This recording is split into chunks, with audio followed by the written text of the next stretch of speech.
we interrupt your regularly scheduled programming to bring you a special presentation of Two Nerds, a podcast. Your home for everything movies, music, video games, and everything in between. With your hosts, Bunny the Bruiser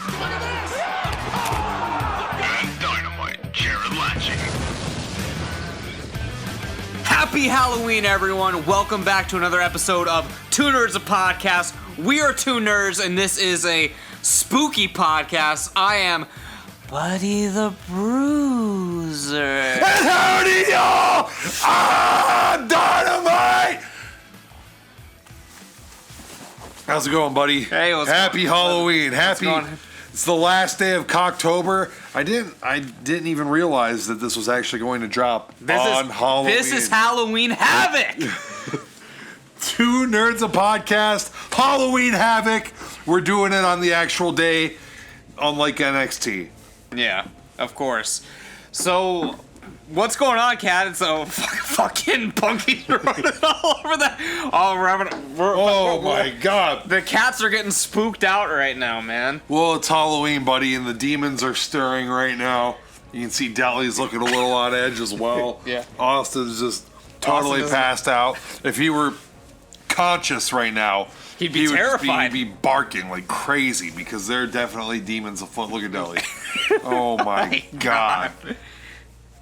If only people could see what we're seeing. Definitely demons afoot right now. Regardless, if anything crazy happens to you guys while you're listening to this podcast, you know why the demons are out and about right now.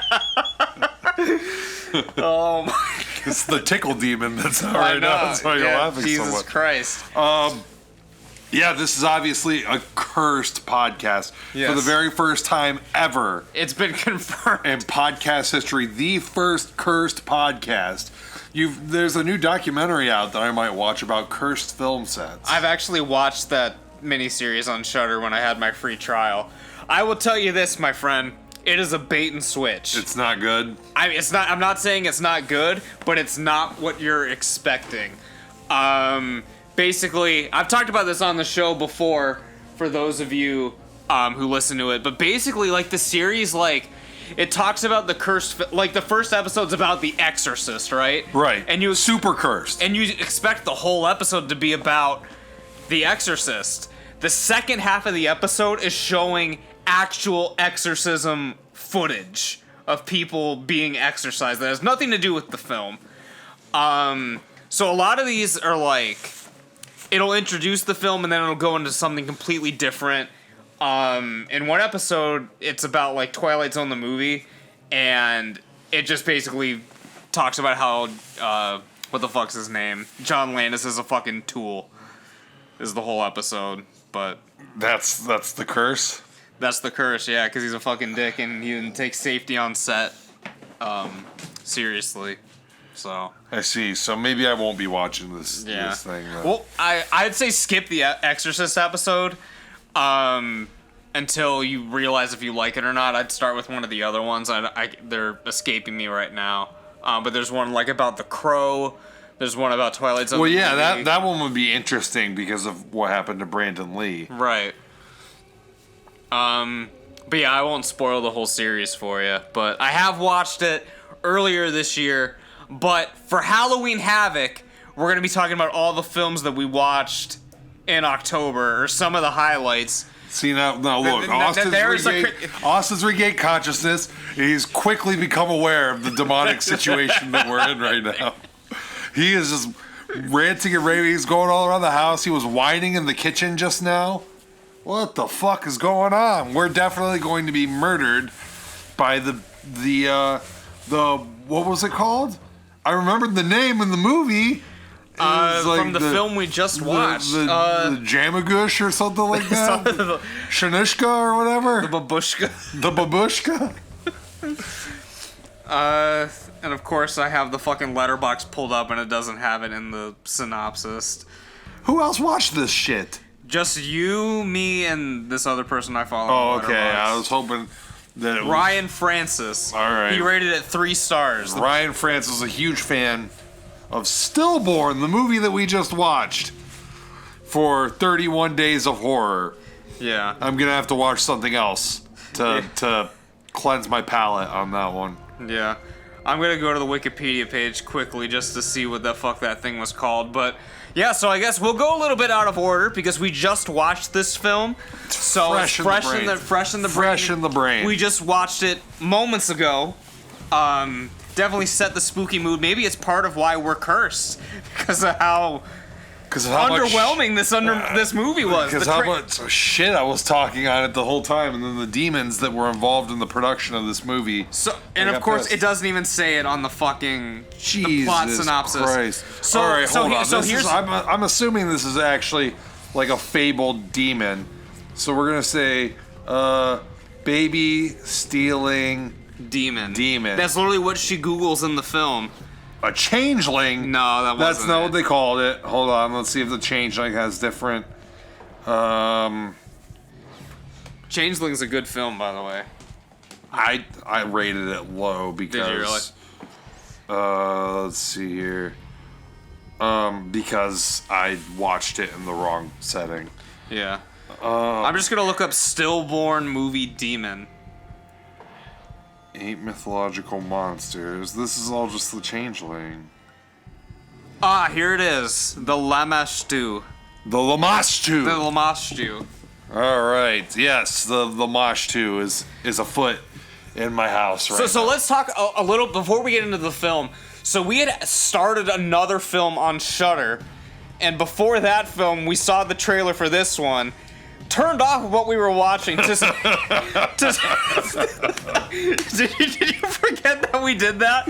We watched. I kind of did. I did actually. I just kind of. I think that my brain like kind of rewired itself and just told myself because I remember watching the trailer. Definitely, it must have just told myself that we watched the trailer. Okay, this looks good, and then we went to it. But no, we started terrified. We started terrified. But it started with the trailer for Stillborn. I don't know if Terrified would have been any better than we Stillborn. don't know. We don't know. I've heard good things, but I've heard good and bad things about Terrified. I've only heard good things, but nonetheless, this trailer really captivated us to turn off what we were watching. And I knew what I was getting myself into. I knew that the trailer could not maintain like the levels of terror that we were experiencing. Yeah. Or the movie couldn't maintain the levels of terror that the trailer exuded. Yeah. It would make a good short film. It would have made a much better short film. Yeah, definitely. Yeah. But so I guess kind of like the Lights Out. I was just about to bring that up. Yeah. It kind of had like the same theme as Lights Out. Every time that demon came by, the lights would. Well, the lights would go on. It's like the opposite. Yeah, the lights would turn on in this one. So, basic plot synopsis: the film is called Stillborn. So, our opening scene, we see, of course, a stillborn, but they're twins, and so one baby's alive, one did not make it, and then they're moving into a new house. So, new house, you obviously know some creepy shit's about to go on, but the house didn't really come into play. Very nice house. Yeah, very nice house. Hey, I brought this up to you, but in fucking films, haven't you noticed that, like, everyone's super fucking rich? Like, you never see, like, in a horror film, it's just a normal-ass house. It's either really poor people or rich-ass people. You never see, like... What horror movie has really poor people? Not really poor. I mean, like, fucking, like, the Stranger Things house. Like, they're not, like... I don't know. It's not really a horror film, though. Well, no, I'm just... Like a series is different. I know what you mean, though. As far as, especially in, like, ghost or demon movies like this, they're always in, like, a fucking mansion, basically. Yeah. It's like either, like, a mansion or, like, a really nice, like, modern-looking house. Yes. Which, this house is kind of in between. It wasn't, like, a mansion, but it was really nice. It wasn't as nice as the house next door. Super nice, fucking gentrified neighborhood. Yeah. And is gentrified even the right word? I don't think so, but that's fine. What does gentrified mean? I don't know. All right, let's. Here's the thing: whenever we hit record on these podcasts, my brain literally just shuts off. So like, if you're asking me big words, it's not gonna. Okay, so I don't believe gentrified was the right word, but it is to change the character and in parentheses, of a poor urban area through wealthier people moving in. So, yeah, I guess like fucking Chinatown or something like that. Right. This would not apply because it was definitely like a. They're all well off. Yeah, very well off. It was like one of those like white people like subdivision like community thingies, right? Like a gated community or something. Yeah. Where they had a lake in the back, a huge lake, and beautiful drone shots, beautiful scenery. They loved the drone shots. They loved the close-ups of the house. They must have spent a lot of money to rent it for shooting because they sure as fuck showed it off. But yeah, film wasn't that great. I mean, it was fine. Like, it wasn't anything. It wasn't like offensively bad. Yeah. But it wasn't offensively good either. Yeah. There were a lot of things that didn't make sense in the film, I guess. We both brought this up, like fucking at the end. the animals. I wish you guys had a fucking live stream of this, like they had a live stream in the film of the animals right now, because they're actually going fucking nuts right now. But yeah, the fucking cop is just partying with them, the Halloween party. I didn't notice that. I mean, we didn't even know it was the cop until he took matters into his own hands. At the end, they make this character who was not in the film barely at all very important towards the climax. But I'll say this because it happens at the end of the movie, but it also happened earlier, and I didn't realize it till now. Speaking of things that don't make any sense, is that as my cat eats absolutely nothing off the ground. What the fuck? Something is seriously going on. I wish you guys could see this. This is insane right now. We've summoned some. Oh my God! Austin's turned on Punky. So there's like a thing that these characters would do in this movie where they would just not look for some reason. Like the dad did it at the end of the movie. He's like, okay, I've heard this demon voice on this. Well, we'll start at the beginning. The mom character, the protagonist, she sees a fucking demon on the baby monitor. She's seen the demon. She's seen the demon walking around in the house. She runs into the room. She sees that her baby's in there, but then she hears the cry of another baby. Okay. Because they have both cribs set up in the room, even though one was a stillborn, they still left the crib up of the dead baby in the house. It's very sentimental, very nice. But not in this case. But what I'm getting to here is that when she hears the cry of the other baby, instead of turning around to just look into the fucking crib like a normal person would, she closes her eyes and walks backwards to the crib, feels around it to make sure she's got the crib behind her, then turns around, then opens her eyes, and then sees a bloody baby down there. So there's that, and then when the demon actually shows up, and she hides around the corner instead of, one thing that I've found in this movie is that if you stay with your baby, the demon's not going to show up. Yeah, she never brought the baby into the room with her to sleep. At one point, she put the baby in a laundry basket and just carried it around the house. But she did, but it was off camera. It was said during when she was actually doing her hair and being a loving housewife. Oh, when she was like said when she was talking to her mom that she the baby was sleeping much better now that it was in her room. Yeah. So the demon, holy shit. The demon would have to You're fine. Go ahead. Would have to lean on trickery to separate you from the baby. Which tells me that if you're with the baby, The demon's It's not not gonna gonna come. fuck with you, okay? So why is she hiding from this fucking demon? Because every time she because there's a scene where she's giving the baby a bath and she leaves the room for some reason, and then the baby's fucked. Because she heard her husband, but it was actually the demon playing the mind tricks to get her out of the room. So every time she leaves the baby, so she should have learned just to not leave the baby alone. Because Which every she time, did, but then she was tricked by the demon. She stopped. She let her guard down she for a let her second. guard down. Yeah. Because she basically she said at the one scene, because she lost the baby. Well, the husband went and found the baby. Yeah. And then she was like, oh, I'm never leaving you again. And Yeah. that's when it proceeded to, she had the baby with her 24 hours a day. Yeah.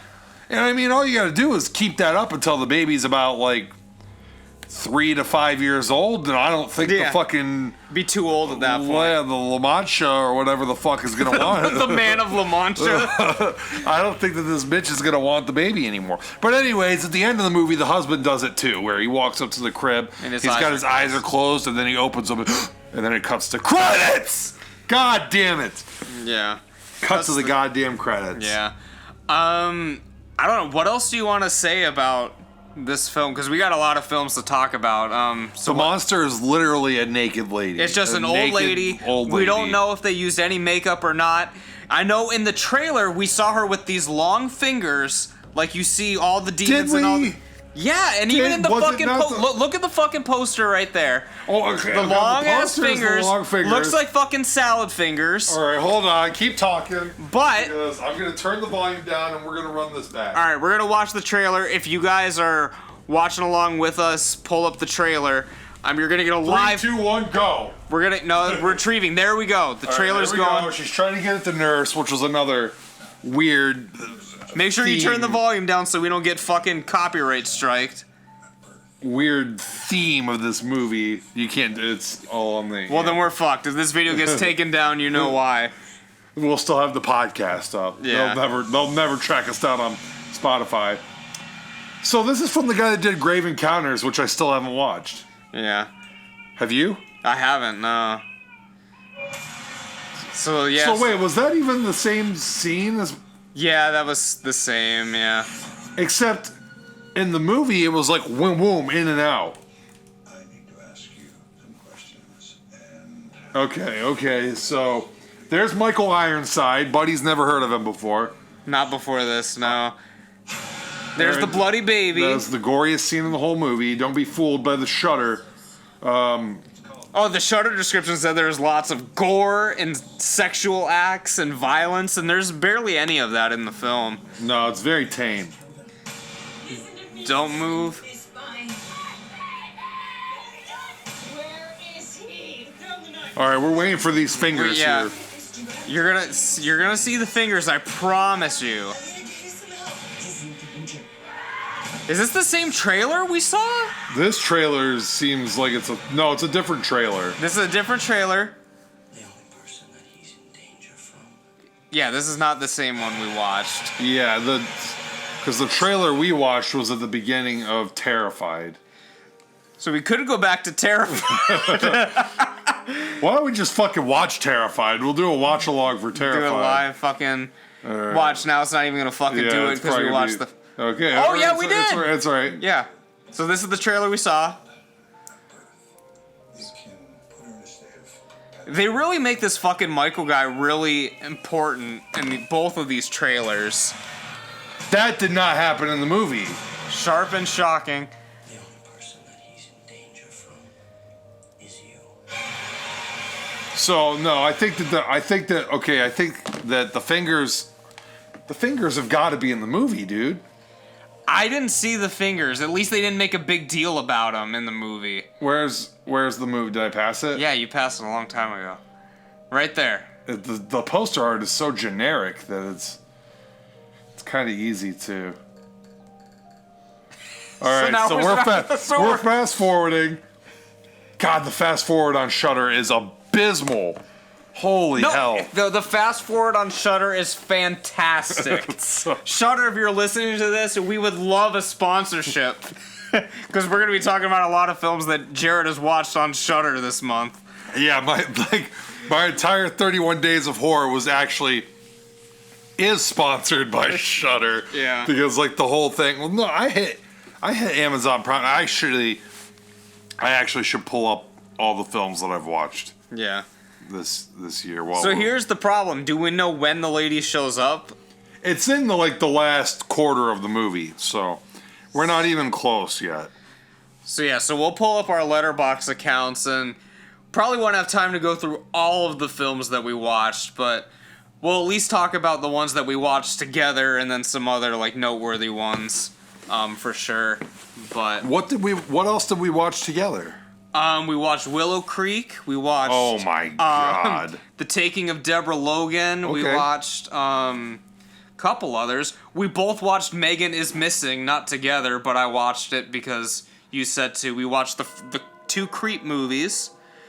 You watched Megan is Missing? I did because you said. Oh, when? 3 days ago. Did you watch it by yourself? I did. Okay. Why? I wasn't sure if that's something you'd want to watch with your wife or not. Oh, I definitely not. Well, I didn't know the plot of the film going in, and it's a good thing I did watch it with no one else around. We got it right at the right part. So she's with the knife in the hallway. All right. And the fucking demon. Wait, this isn't the right part. Is it? I don't. No, this is the part where she's about to stab her husband. Right? Because this thing's about to come out. Oh yeah, this is when she's about to stab her husband. Yeah, you're correct. So it's after this. You gotta. I want to see if we see any damn fingers right here, though. How are we gonna see fingers if she doesn't even make an appearance? Yeah, it does. It's very it's out of focus though. You see? Oh, that? Yeah. Very out of focus. No fingers. I learned a lot about focus dealing with you. Oh, yeah? When we do 31 Days of Horror. Not 31 Days of Horror, Lost on VHS. Oh, yeah. Because every time I would operate the camera, nothing was in focus. That's true. Alright, so here's the bathroom scene, as we alluded to. Alright, yeah, and the bathroom scene is when it happens, right? Yeah, because she... Yeah, right after the Shining ripoff, where she literally grabs the axe and does the shit. The Shining tribute. The tribute to The Shining. Show some respect for this damn movie. Alright, so here we go. Here we go. So we see the hands on the door, but that's it. It's not like she ever brings them up or anything. They're pretty long. They're average. Do you think they're longer in the trailer? Because that's the scene that we see in the trailer. And I think it played out exactly the same. And at this point, we're just used to seeing the damn fingers. It's fine. It doesn't matter. Do you want to run it back the trailer one more time? I think we're good. Okay. I think it's fine. All right. So Stillborn, I don't know what the fuck else to say about it, you guys. 2 stars from me. I also gave it 2 stars. I will say this, because I've been following your Letterboxd. You've been really generous with some of these ratings. What's something? No, nothing has stuck out to me. But I know, in the past, you've been a pretty harsh rater, and I've seen a lot of 3s, 3.5. I've been watching a lot of movies that I like. That's the thing. But you hate new movies. That's your whole gimmick. You hate new horror movies. I hate. Yeah. No, that is my gimmick. What I hate is movies like Stillborn. New, ghost movies, but for some reason... There was no library scene in this film. They still had the research, but there's not the scene where they go to the library and do all this shit. So that's why I got 2 stars instead of 1. Yeah. If they would have set foot in a library, that was down to 1 star. Yeah. Easily. So, yeah, let's move on from Stillborn. I don't have anything else to say. No star reviews. If you've seen it, let us know down in the comments. I want you to pick a bone. What's one of the generous ratings that I gave? I mean, I'm not looking at your Letterboxd right now. I'm just saying in general. I never see you rate shit that high. It's not because of any of the films. It's just I don't even think it's that I hate new movies. It's that I just hate fucking movies. Yeah. No, I think one of the things that is I hate new movies, but one thing that I'm a sucker for is found footage films. And we watched a lot of found footage together this year. I'd say like half of the movies I watched this month ended up being some type of found footage. And even this movie had like found footage elements. Yeah, because there was like the security camera footage aspect to it. So yeah, I'm going to try and go through and count all the found footage movies I've watched. Because one of the other films we almost watched tonight was The Last Broadcast, which neither of us have seen. So at some point I'm going to have to check that out. But so you're up to like 4. I know I've seen at least. Well, I saw 3. I saw 4 with you. 8, 9, 10, 11, 12. Jesus Christ. 13. Yeah, I don't even know if I've seen 13 found footage movies in my life. I've watched 13 this month. I guess it was. Yeah, but I mean, I don't know. I like them. The only ones this month that I was just like, well, that was a total fucking piece of shit, was Creep 2 and Hell House 2, which honestly I should probably. I'm gonna. You're taking it down. Yeah, I'm taking it down. Just like, you know, when you think about it more. Yeah. Because I've adjusted a lot of my scores this month. A lot of movies I've mostly bumped up though. Really? Yeah, because Megan is Missing. When I first did that, I've moved it to 2.5, which is officially means I like it, right? But I think it started off as like 1.5, and then I bumped it up to 2, and then after just sitting there, I've been thinking about this movie for a long time. You are human garbage. That movie was terrible. It's a terrible, terrible, terrible movie. I rated it 1 star, and I felt bad even giving it more than half. It's awful. It's a terrible movie. But it stuck with me so much that I've just thought about the movie so much. All right, so let's talk about Megan is Missing for a little bit. All right. Because we both watched it. Right. Very, very controversial film. It's been banned in several countries.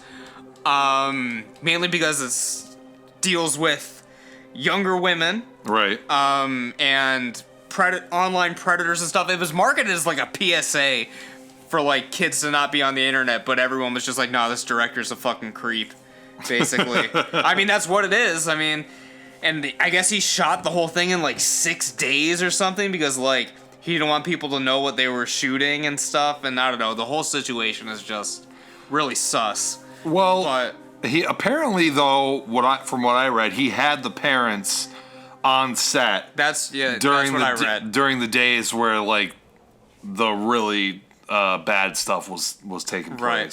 So I guess the basic premise of the film, it's this girl's talking to this guy online, and his webcam is broken. Is literally the stupidest girl on the face of the earth. Let's just get that out of the way right now. Both of the girls in the movie. These girls are like 14, though.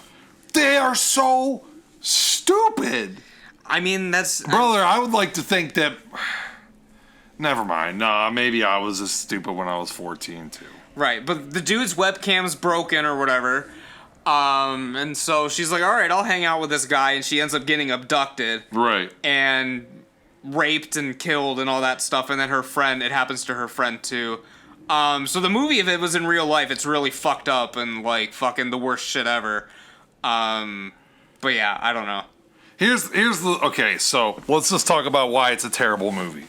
Because to me, it has nothing to do with like the subject matter. The subject matter. No, I think the things that dealt with the subject matter were like really well done, and those were the things that fucking stuck with me throughout, which is the last like hour, like 40 minutes maybe. Like the last like I'll say 30 minutes of the movie. Because the last 22 minutes of the film, because it says that on the screen, that's how I remember it. It says like the following 22 minutes are the uncut footage from whatever. Right. That part is just like really fucked, unsettling. And that's the part that stuck with me that eventually made me bump this up to a 2.5 because it just impacted me so much.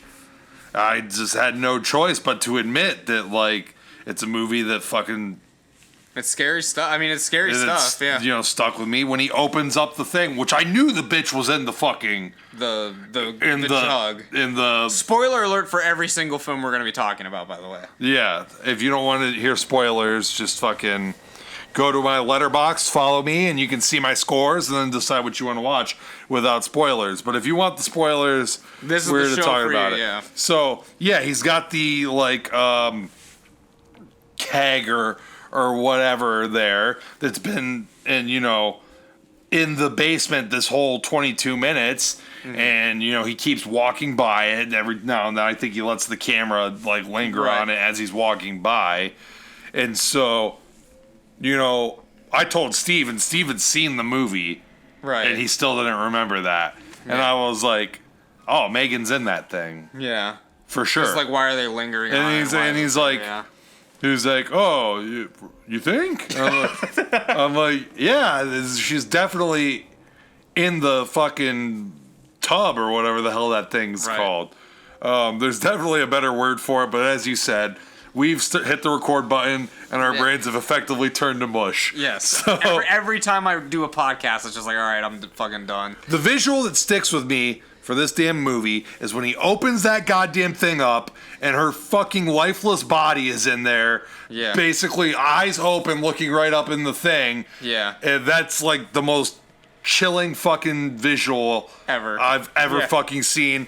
I literally, just to be a goof, I was like, oh, you know, I'm going to send the gif of this to Steve one day. And I sent it to him. And then every time I opened up to text Steve, that thing was in there. And it fucking scared the shit out of me. Yeah. So no, it was not good. So the last 22 minutes are really effective. What makes this movie an absolute fucking piece of shit, dog shit, sucky piece of film as far as a film goes is the terrible acting. Absolutely awful acting. It was shot awful. And the technology. Oh, yeah, it makes no sense. The technology that was used in the movie did not even exist yet in the time frame that the movie is supposed to take place. And some of the things besides that, like, don't make, like, at the beginning it says this was like put together from news clippings, videos, and computer files was like one of the things. And like at one point the news station is reenacting the abduction for some reason. That scene is horrible. No, that scene is good. I like that scene. It was shit like that made the first like hour and a half of the movie fucking bearable for, not hour and a half, like the first hour of the movie like bearable for me, because well, none of it's like, it's all unbearable, because the first part you're just like, what the fuck is going on? This is awful. And then it gets to the end and it's just unbearable in a completely different way. In a way that you're just like totally uncomfortable. But in this abduction scene, it's like done by a fucking film crew, and they're putting in like spooky music and lightning in it. It's ridiculous. It's how they do reenactments and shit like that. And it's kind of a cool like message is like when you watch that and you feel more personally connected with the victims because you've been watching all their footage and stuff like that, and then you see the reenactment, it could show how like absolutely fucking tone deaf these reenactments probably are to people that are actually involved in instances when they watch like unsolved mysteries when their daughter is missing or something like that, and then you see the reenactment that they do on there is probably like a fucking pile of shit. That's true. It's true. So, I mean, but I liked the reenactment because it made me laugh. I thought it was so... And, like, before that, when they show the actual abduction... Oh, I mean, it's not a real abduction footage, but the abduction footage in the film, they show it, like, 3 times, and it shows it, 1 at 100% zoomed in, 200% zoomed in, 500% zoomed in. When it went to 500% zoomed in, I was fucking rolling. At this point in the movie, I didn't know how dark shit was gonna get. Okay, so like the first hour of this movie is just like an absolute fucking comedy ride. Like, it's like fucking, like, man, the script is awful. Like, the script is absolutely terrible. The the lines that they write for these children, nobody talks like this. Right. You know what Not I mean? even at the time, because this was shot in like '06 or something. But like no, back the then, movie takes place in like '06, '07. But that's also when it was shot. But No, it I didn't think get, it was shot in like. it didn't get released until way later. There's no way that it was shot at It that was- time because they were doing like FaceTime in the movie, but the shit didn't. I guess the technology existed, but it wasn't commercially available. And the director said nobody I cares. swear to God, I saw this. Although filmed in 2006, the film did not find distribution until 2011. There's no way. This shit was shot in 2010. All right. Okay? I'm calling bullshit on this one. We'll have to. No Star Reviews has to do a deep dive. Oh my God! Don't make him watch this shit. For more reasons. He's seen worse than this. He's watching fucking Dollar Tree fucking movies this month, he says. Oh God. Well, in more ways than one though, because I don't think the Dollar Tree movies are gonna get as fucking. This is a free movie. This is free on YouTube. We both watched With the Spanish YouTube. with Spanish subtitles. Yeah, but that's fine. It doesn't matter. Just so you know. Yeah, man. I will say this, even though the dialogue is very, very unbelievable and stupid, I thought that the friendship between the two girls was believable, because a lot of times you see that where, like, people are friends for, like, their entire lives through, like, kindergarten and shit, and then, like, junior high, they start, like, going in, like, different paths, but, like, they're still, like, the best friends. So I thought that was very believable, but, like, the dialogue they give them is just, like, really abysmal. Right, yeah, no, the friendship was realistic, and the two things that really, you know, like, man, the first part of this movie is so bad, and they could have done a lot better, and that would have made this movie, like, this movie could have been insanely good. It could have been amazing. Oh, if it was done by, like, a major studio or, like, by a better filmmaker, I guess, even if it was indie. I mean, like, yeah, like, it's a good, like, concept. I mean, it does have a good message, like, fucking, like, don't fucking talk to people online It's or not whatever. that, dude. It's exploitation. Oh, yeah. For so sure. yeah. It's not a fucking PSA. It's exploitation, which is fine for me because I watch exploitation movies, obviously. And some of them are good and some of them are shit. But, like, you know, like, so I'm not, like, saying, I'm not using the term exploitation movie in like a Negative light in or a anything. It's negative just light. it's what it is. It's It an just- exploitation. Yeah. They tried to dress it up as a PSA, but this is not something you would have your fucking kids watch. No, never. Maybe me, like, because Please don't show this to your children. If you have children, please. I don't give a fuck what my kids watch, and you know, maybe one day if I have daughters, I'm like, listen, you gotta watch Megan is Missing. Please make them watch better films than this. What is up? I can't believe this would be on the top of your list to show them Megan. I didn't say it's on the top of my list. I said maybe.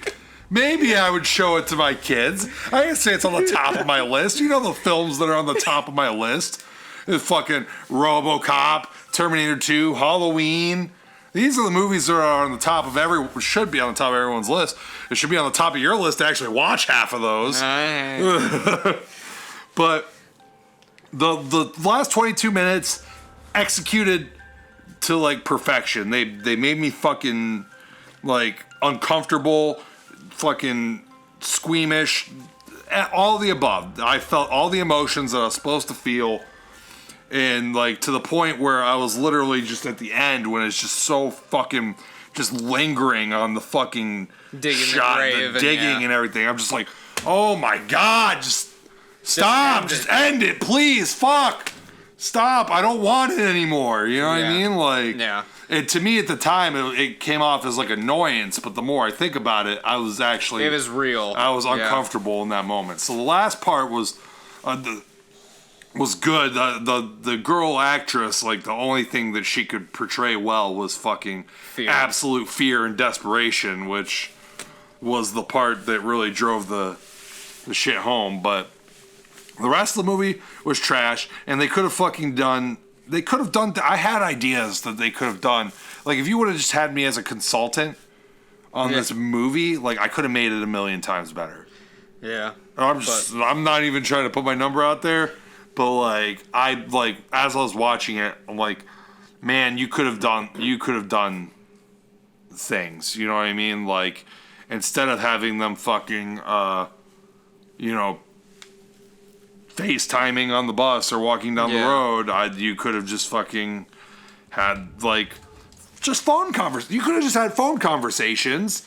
I mean, fuck, they had like newscasts and everything. Right. Yeah. You could have done the jabroni fucking thing with like the little sound line. You know what I mean? It was just like you just heard them talking to each other on the phone. You just see the waves, yeah. And honestly, it probably would have been better. Would have made those like shitty interactions with the bad friends in the background. But why would they be? Because the whole thing is it's found footage, but so like why would they be recording the phone calls? Like it makes more sense that we're like, oh yeah, we're recording our video chats on the computer or whatever. But they weren't recording video chats. Yeah, they weren't recording any. I'm just saying it's slightly more realistic, I guess. That wasn't even my original idea. I had like a different one, but I can't remember it right now because mush brain. Yeah, you know how it goes. Yeah, I don't want to spend too much more time on this one because we got some more to talk about. Just look up the GIF of the fucking corpse being revealed and understand that it'll probably give you a fucking nightmare or two. Yeah, it's pretty traumatic stuff there. Do you want to talk about some of the films that you saw without me, or do you want to just keep talking about... Why don't you go into one of your movies, because I just talked about Megan is Missing for fucking 600. So, I guess at the beginning of the month, I saw White Zombie and Popcorn, which I've done other podcasts about this month, so I'm not going to go too much into those. Rewatched Popcorn, a film we watched on VHS together years ago. Yeah. Still pretty good. But I actually hit up the drive-in again this month. And saw a double feature of Night of the Living Dead and The Legend of Boggy Creek. Again, not going to talk about Night of the Living Dead, but have you seen Legend of Boggy Creek before? No, and I've been wanting to get that tape. So, yeah, we saw it I think seeing it at the drive-in was like absolutely like perfect atmosphere and stuff. You kind of felt like Bigfoot was kind of out there with you. You know? So Bigfoot's in one of the cars watching the damn movie. Yeah. Hey, at least they didn't show fucking Willow Creek. Yeah, I was gonna say we can talk about that in a minute. But Boggy Creek, it was very different from what I thought it was gonna be. I knew it was like a documentary / mockumentary style film. Is it? Yeah, it's a documentary, but Bigfoot is in it kind of the entire time. I thought he just kind of showed up at the end. But Bigfoot's basically in the whole film. Do they interview Bigfoot? They don't interview Bigfoot, but you like see him walking around and stuff, and yeah, I thought it was pretty weird. Does it have like the kind of like crazy like found footage non-ending that like all these movies do? No, because it's not found footage. It's a documentary style. Like it's not like the people are doing it like, oh, this is the recovered from the fucking time Bigfoot massacred all these people. Like, no, it's a guy going and interviewing like all these people. So nothing crazy ever happens. You just see Bigfoot walking around. I mean, I think he kills some people and stuff. I don't know. I mean, because when you're at the drive-in, I mean, you're not really paying attention to the movie the entire time. But from what I remember, it was pretty good. I mean, I gave it 3 stars. There's some pretty hilarious rednecks in it, as you can imagine, in Boggy Creek. But it's certainly better than Willow Creek, which is a film that we watched together. Another found footage Bigfoot film. Kind of pseudo-documentary, because they interview people in it, too. Yeah. It was directed by Bobcat Goldthwait. I don't know if you knew that. What? Willow Creek, by the 80s comedian. He directed that movie, for some reason. I remember reading reviews about it, and I don't know who Bobcat Goldthwait is. He's like the comedian that does, like, crazy voices and shit. Maybe if I look up a picture of him, I'll recognize. I don't think you'd recognize his picture or anything, but...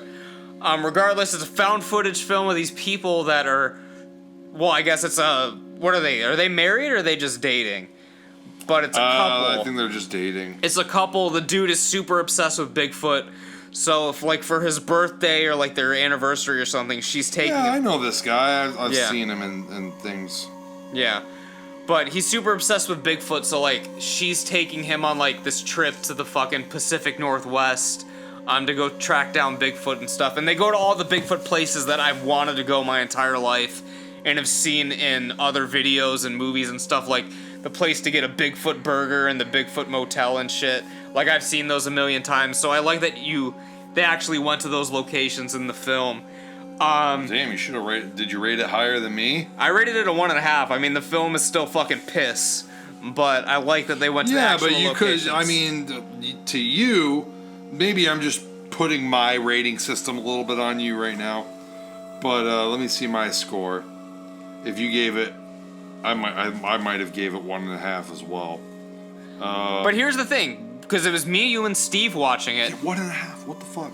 I should bump mine down just to give you that because I had no fucking connection. I like Bigfoot, but I'm not interested to the point. Like, I'd never heard of the Bigfoot burger before. Yeah. Like, this is stuff that you and cryptids Right. you're into. You've actually wanted to go to these places. So to me, that's like me watching a movie about. That's like me watching Lost in Translation.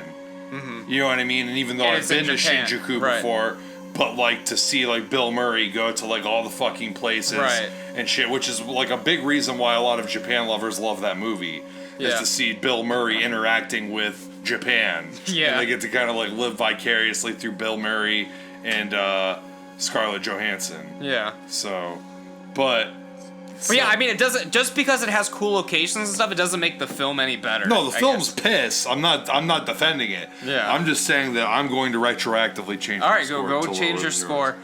yours. We were both, because there's a scene that takes place in a tent for a long time, and both of us were drifting in and out of sleep. You might have been. I was asleep. Yeah. I was totally asleep until the cries of the Squatch awoke me for the climactic moments of the film. Yeah, where we see another naked woman, and because that's another theme of some of the films we watched. Was she the Sasquatch? Was she the? Because at first we were like, "What the fuck is this? A weird cult?" But no, it's just a dead girl in a bush. Yeah. Or whatever. But yeah, the film was just really. Was she in a bush? Yeah, she was perched up against a tree because she was completely dead, so she was kind of leaning against this foliage. Okay. But yeah, the film was just really boring. I feel at the beginning when they're going to all the sightseeing attractions and stuff that was fun. But then once they're out in the forest, man, it's just so slow.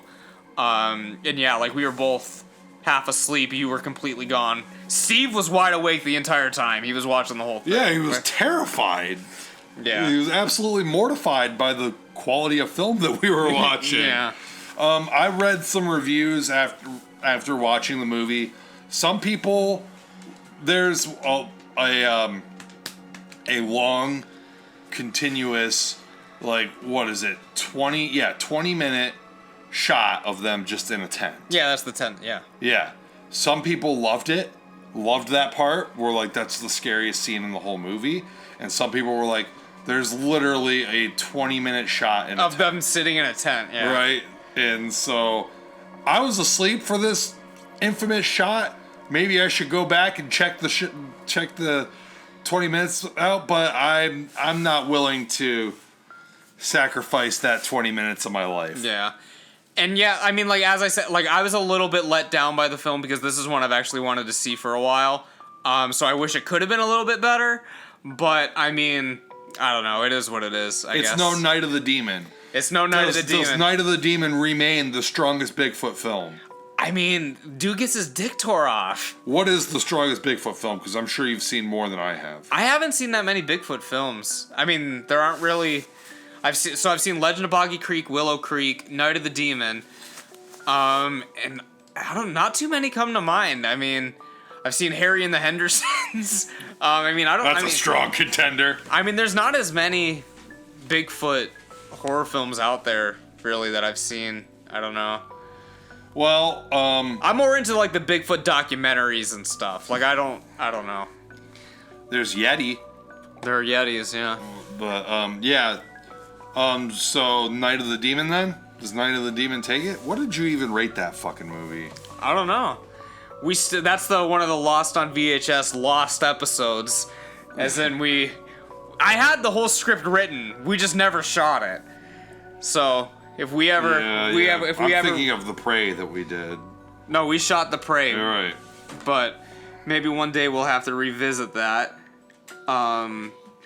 I'm gonna look up Night of the Demon on Letterboxd, see what I gave it. You gave it 2. Did I really? And 2. I gave it 2.5. So you liked it a little bit more than me. I was to the point where 2.5 usually means I like it. I never want to watch it again. I think I may have actually had it higher originally and then dropped it down because I had to watch the film 3 times because we watched it together and then I watched it another time by myself and then again as I was writing the script. It's kind of boring. Like for parts, yeah. There's long stretches of nothing. But then there's stuff where the guy gets his dick ripped off and like there's the demon Bigfoot baby and shit. And Bigfoot like he's like flying through he's like flying through the wind. That's like the coolest part of the movie. And the last whoa! The last 20 minutes of this film are basically all in slow-mo when he's like going through the house and he like has like the girl's fucking intestines and he's throwing them around and everything. Film's fucking wild. But yeah, what are some of the other films you've watched? Because you've watched one every single day this month. No. Sometimes multiple. Yeah, that's what I've done. I've watched multiple on certain days. Hold on. The Tokyo night sky is always blue. Is always the densest shade of blue. What? It's got a 3.2.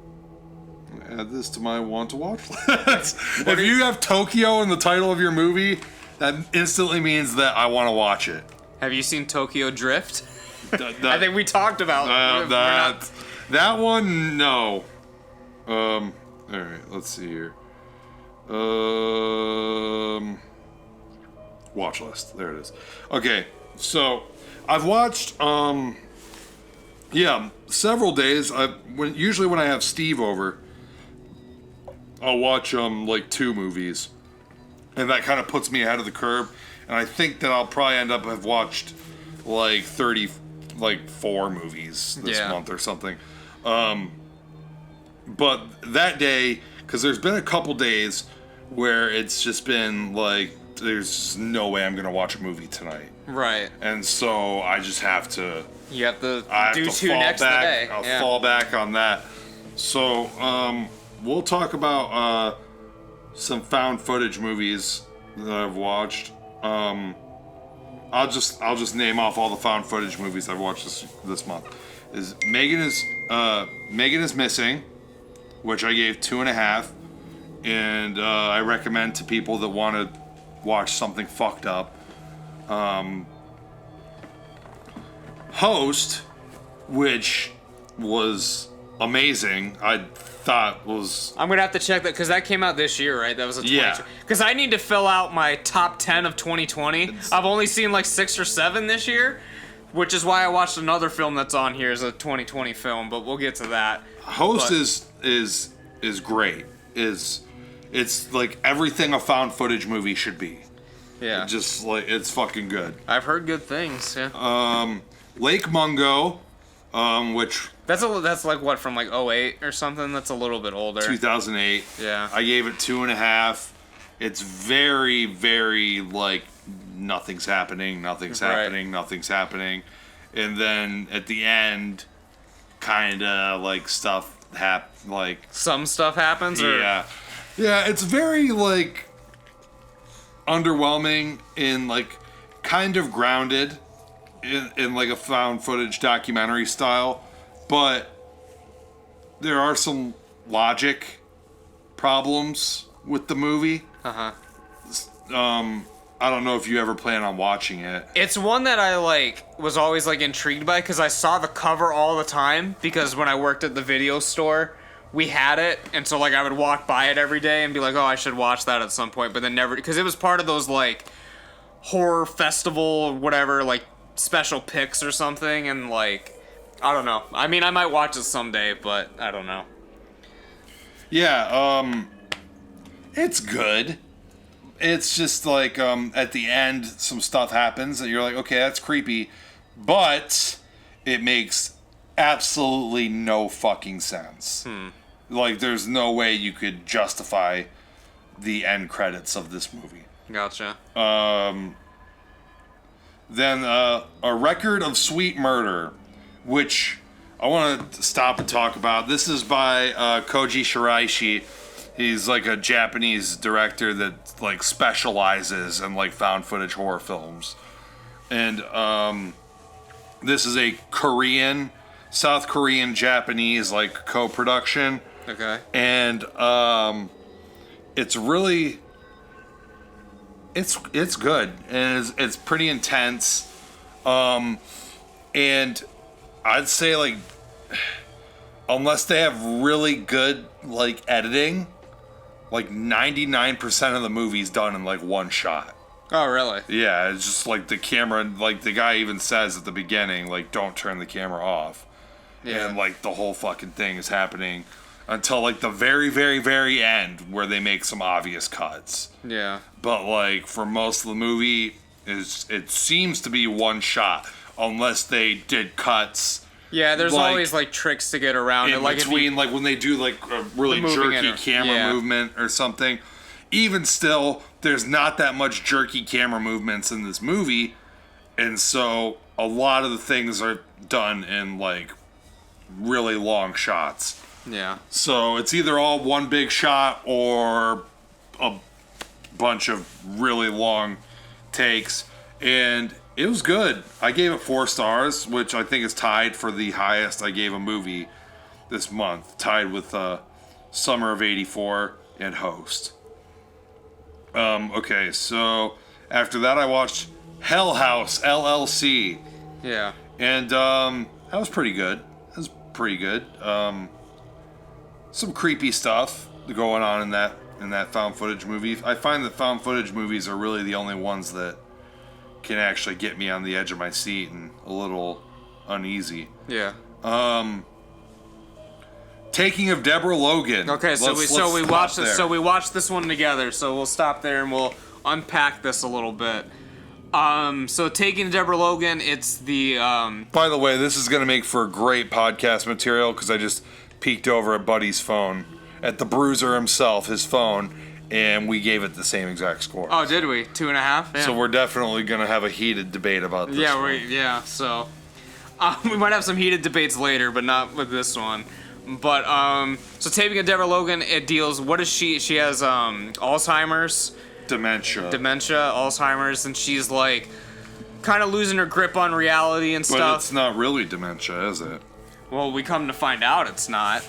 But as Jarrod cleans the table here, yeah. So like, she's working on her like grad project or something, like this documentary filmmaker. She's going to like film the effects of this disease. So, like, she moves into the house with these people, basically, and some creepy stuff starts going on, and it turns out that she's possessed from, like, this old curse or something, and you can chime in. I don't even remember what the fuck it was, honestly. She was friends or, like, there was some guy who, like, practiced black magic or something, and she... Right, yeah. Her friend did something. He knew about it. But what was it? I can't remember. Jog my memory here because... Well, I just remember she's doing like this weird... She's walking around in the attic completely naked doing like these satanic paintings and stuff. And I guess they're trying to like get like a girl to like sacrifice or whatever. So that's why she like takes the girl from the hospital. The little girl, yeah. And it wasn't even it was... The demon was trying to sacrifice the little girl because... It was going to resurrect, like, the demon or whatever, or something. Right, because there was a serial killer that was killing little girls. Yeah, the black magic guy was the serial killer. Where her friend was? I thought he was. I don't remember much. I just remember the final part where the little girl's fucking... whole ass head is in Deborah Logan's mouth. Yeah, her jaw becomes completely unhinged. Yeah. And she's just devouring this girl. It's an ancient Monacan ritual. Requires the death of 5 girls that recently had their first period. I don't remember that in the film. The witch doctor burned the son's corpse.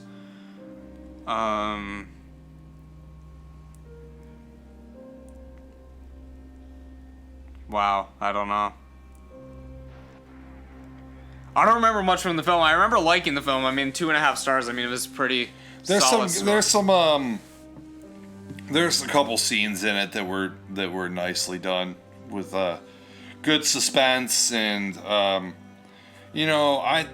the ending is pretty cool, but I felt like for the amount of suspense they're building up, I thought it would be a little I thought bit there was more going to be, intense. because I had seen, because this film came out a few years ago, I think it was like 2014 or something.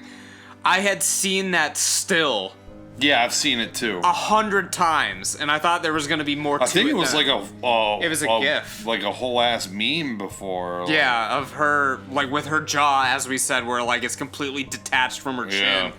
And like the girl's head's in her mouth or whatever. Like I'd seen that a million times, so I thought there was gonna be more like freaky shit going on. But it was really just like that one part. Yeah, towards the end. and like what? They fucking hit her with the shotgun or something like that. And then she's fine after that, yeah. But yeah, the one character's smart. He tips the fuck out when creepy stuff's going on, because like she has like the crew that she's doing the film with her, and she was like, oh yeah, if you stay, I'll double your rate, or he's like, double my pay, or like whatever. Yeah, yeah. But then eventually he dips out. Yeah. Jesus Christ. Okay, so that's the demons have taken Jarrod's chair hostage. they've taken my sense of balance away.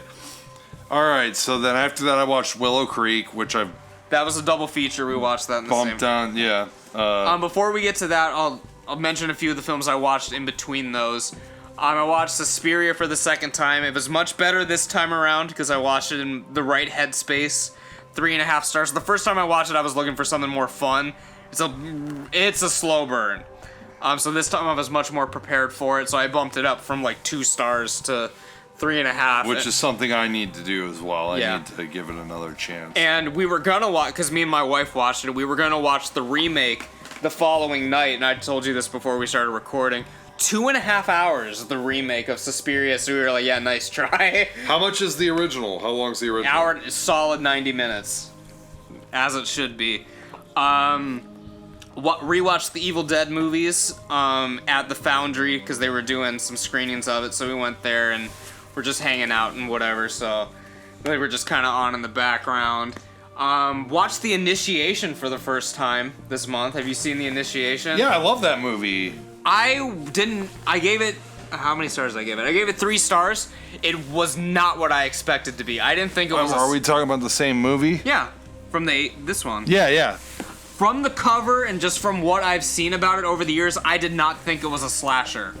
So I was really surprised when I was watching it, because I had thought it was more like, I don't know, because like the cover's like a candle or whatever. I thought it was more like witchcraft or something like that. Yeah. But I wasn't expecting a slasher. But yeah, it was fun. I mean, it just wasn't what I was expecting. So Yeah, I gave it 3.5, and this is the same rating as your wife. yeah. Gave it.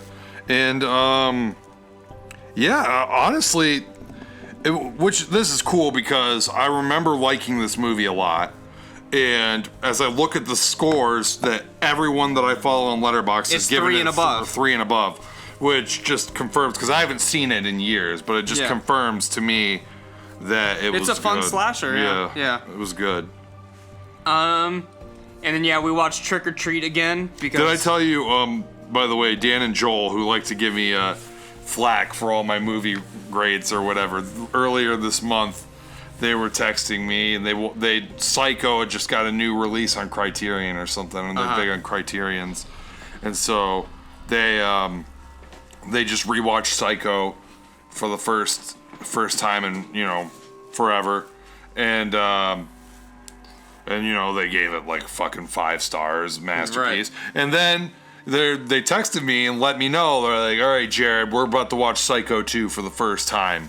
And this better be fucking good because you've been championing it for years. Hyping it up and everything. And I was like, okay, And then they texted me later. Or no, they never texted me back. But I looked at their reviews, their scores on Letterboxd, and they both gave it like 4 stars. Jeez. Well, there you go. And I texted him, and I was like, I told you that fucking movie was good. And Joel was like, yeah, I couldn't believe it. How could I? He's like, it should have been 5 stars. The only reason I didn't give it 5 was because it was Psycho 2 and not Psycho 1. Yeah. Which is basically what? I think I gave it 4.5 just because it was Psycho 2. Yeah. But I might have bumped it up to 5 just because I was like, dude, I can't keep doing it. I love this movie so much. I need to rewatch it because I haven't seen it since I've had Letterboxd. So I can't remember what I would have rated it because I saw it like in high school. But I haven't rewatched it since. Joe, they both gave it 3.5. I bet they knocked their scores down after I told them. I moved it to a 5. Dude, the movie's so fucking good. Like, it's so much better than it has any fucking business being. That's true. Psycho 2 has no business being as good as it fucking is. Yeah. And if it was just a standalone movie, I would be like, amen, brother. masterpiece. It would be a fucking 80s. You think it's a master? You gave it 5. It is a masterpiece, but here's the deal: is if it was not Psycho 2, if it was just some slasher movie from the 80s that had Anthony Perkins in it and they just called it something else, it still would be a classic for you. No, I think that a lot more people would like it. Would like it gets a little talk. bit. It gets a little. It bit would of a be bad like rap. praised, like with like a lot of like the, I won't say like the A tier 80s slashers, like Friday the 13th Nightmare on Part 2. Yeah. I'm sorry, Miles. Friday the 13th Part 1 is not an A tier slasher. No. Fuck that movie. But It's more good. along the lines of like It would Psycho 2 would be in the Friday the 13th Part 1 tier of slashers. Of slashers that people would talk about, even though it's way fucking better than Friday the 13th Part 1. Friday the 13th Part 1 gets a lot more credit than it's due because it was the start of a legendary franchise and because the ending is one of the greatest endings in horror movie history. Yeah. But yeah, so I can't remember what we were talking about. But yeah, Taking a Deborah Logan, we both recommend it, I guess. I don't know if I recommend it, but if you decide to watch it, it'll be good. You won't be like, fuck, I just wasted my life. So I actually came over the following night and we watched Creep, right? Legendary. Was that the next day? Legendary night when we watched Creep, which I bumped up to 3 stars. I had it down at 2.5, and this might be one where you think that I've been a little bit generous with. I don't know if you've been. No, I'm just saying in general, because I never see you rate shit 3 stars. So I'm just saying in general, you were generous for the month. Okay, buddy. Let's put your thing to the test here. Let's go back to August. So listen, I fucking rate almost everything 3 stars, honestly. But these are classic movies. Okay, so these don't count. Those are like old Yakuza and old slasher movies. Okay, so you say I don't like new horror movies. Listen, I don't like cliched bullshit horror movies. Okay, I gave Hereditary 3.5 stars. As you should. Easy. That movie's great. That movie's great. Okay. The Wretched, which I don't even remember at all. I saw that at the drive-in. I gave that 3 stars, which I think that's a little generous. I remember it. What did you give it? 3. Did you give it 3? So go fuck yourself, generous. We gave it the same score. You gave it 3.5. No, I gave it 3. I gave 3.5 to Hereditary. Okay. Green Room 3.5. Now that's been on my list for a while. That is like, if the movie didn't have so much like punk rock shit in it, like punk rock references and punk rock. Well, it takes place in a green room. Right. What do you expect? Well, that doesn't mean anything. It could have been a green room for the fucking Wizard of Oz. Right. It could have been even worse for The Wiz. Yeah. But all the punk rock stuff and metal stuff in there and everything, bumped it up from just like a normal like slasher survival movie to, like 3.5. Good Boys from last year, I gave 3 stars. It was like the middle school version of Superbad. Mid-90s, I gave 4 stars. Dude, I should bump Valley Girl up. That movie was fun. What did I say? Ted Pryor is unfucking defeated for Sledgehammer. That movie's great. If you love Ted Pryor and David Pryor, which everyone should. If you know who those people are, you fucking love them. Okay, so here we go. Midsummer, 2 stars. Not a fan. Even I think that's a generous rating. What did I rate Midsummer? I'm pretty sure I gave it half a star. Not even rated. We gotta go to show more because it's full. Or did I not rate it? Oh, here we go. Everyone in the world One seen it. 1.5. 1.5. So I only gave it a half a star All more. right. And I'm not going to argue with your rating because I really fucking hated that movie. Yeah. I hated it. It's very overrated. But I think I gave it 2 to appease my fiance. Yeah. And we'll put it at that. The Irishman, 4. Okay. 4. So these are all new movies that I'm, fucking... the new Spider-Man movies, 3 and 3.5 respectively. I guess I can't say respectively. I think maybe the unless difference is you've just been watching better films recently. Because I feel like last year or like 2 years ago, like you never rated shit this high. Well, this is last year. Literally a year ago. Oh. A year ago today. Well, I guess technically yesterday at this point. I watched Spider-Man Homecoming and Spider-Man Far From Home. And that was on my plane ride back From Japan. From Japan. Now, what I'm curious about... Okay. I didn't rate my John Wick movies because I was literally in the middle of the fucking plane, and I guess I forgot to rate John Wick 2 and 3. Because I watched those on the way to Japan. So, I'll have to fucking maybe rewatch. Because I'll say this, all 3 John Wick movies are at least 3 stars. Okay. They're fun. Rambo Last Blood, 4 stars. Easy. What did you give that shit? Not 4 stars. I might have gave it 3. 3. Yeah. You're weak. I'm a harsh rater. I think that's the thing. It's just I compare everyone's ratings to mine. I'm usually pretty harsh. That movie's great! God damn, buddy! That movie is so fun. Oh, it's so fun. Like I'll give you this, because the only reason I didn't give that movie 5 stars is that it takes forever for Stallone to do his fucking thing. Yeah. Once he gets him back to that farm, though, it's a done deal. Because at that point, the movie was like fucking... It was a lot darker than I thought it was going to be. Right. At that point, we talked about way off topic right now. But at that point in the movie, that was probably like a 1.5, 2-star movie for me. Yeah. The first, 75% of the movie is it's a slog. Yeah. It's bad.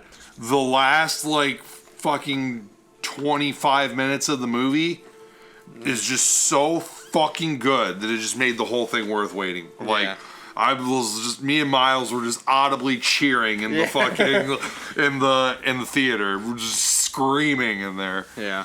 I think Miles was crying how much he was fucking laughing. Yeah. So anyways, I like new movies. I just need to watch good ones, and I've been watching a lot this month. Yeah. So getting back to what we were talking about. So we're going to be talking about the 2 Creep films.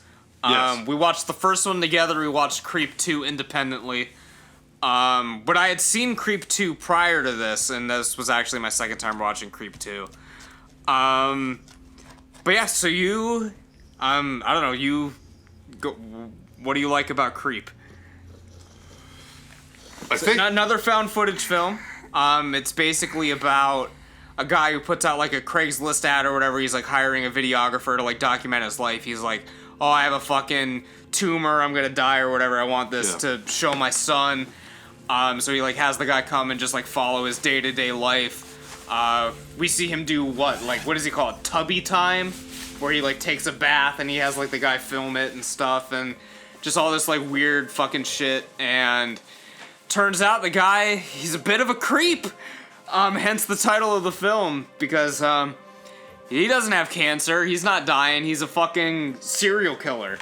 And he's done this to all kinds of people where he like has them come over to film him, and then I don't know, that's how he gets his kicks, basically. Well, he has them film basically everything, and then he kills them on camera. Yeah. And puts the footage in his personal collection. Yeah.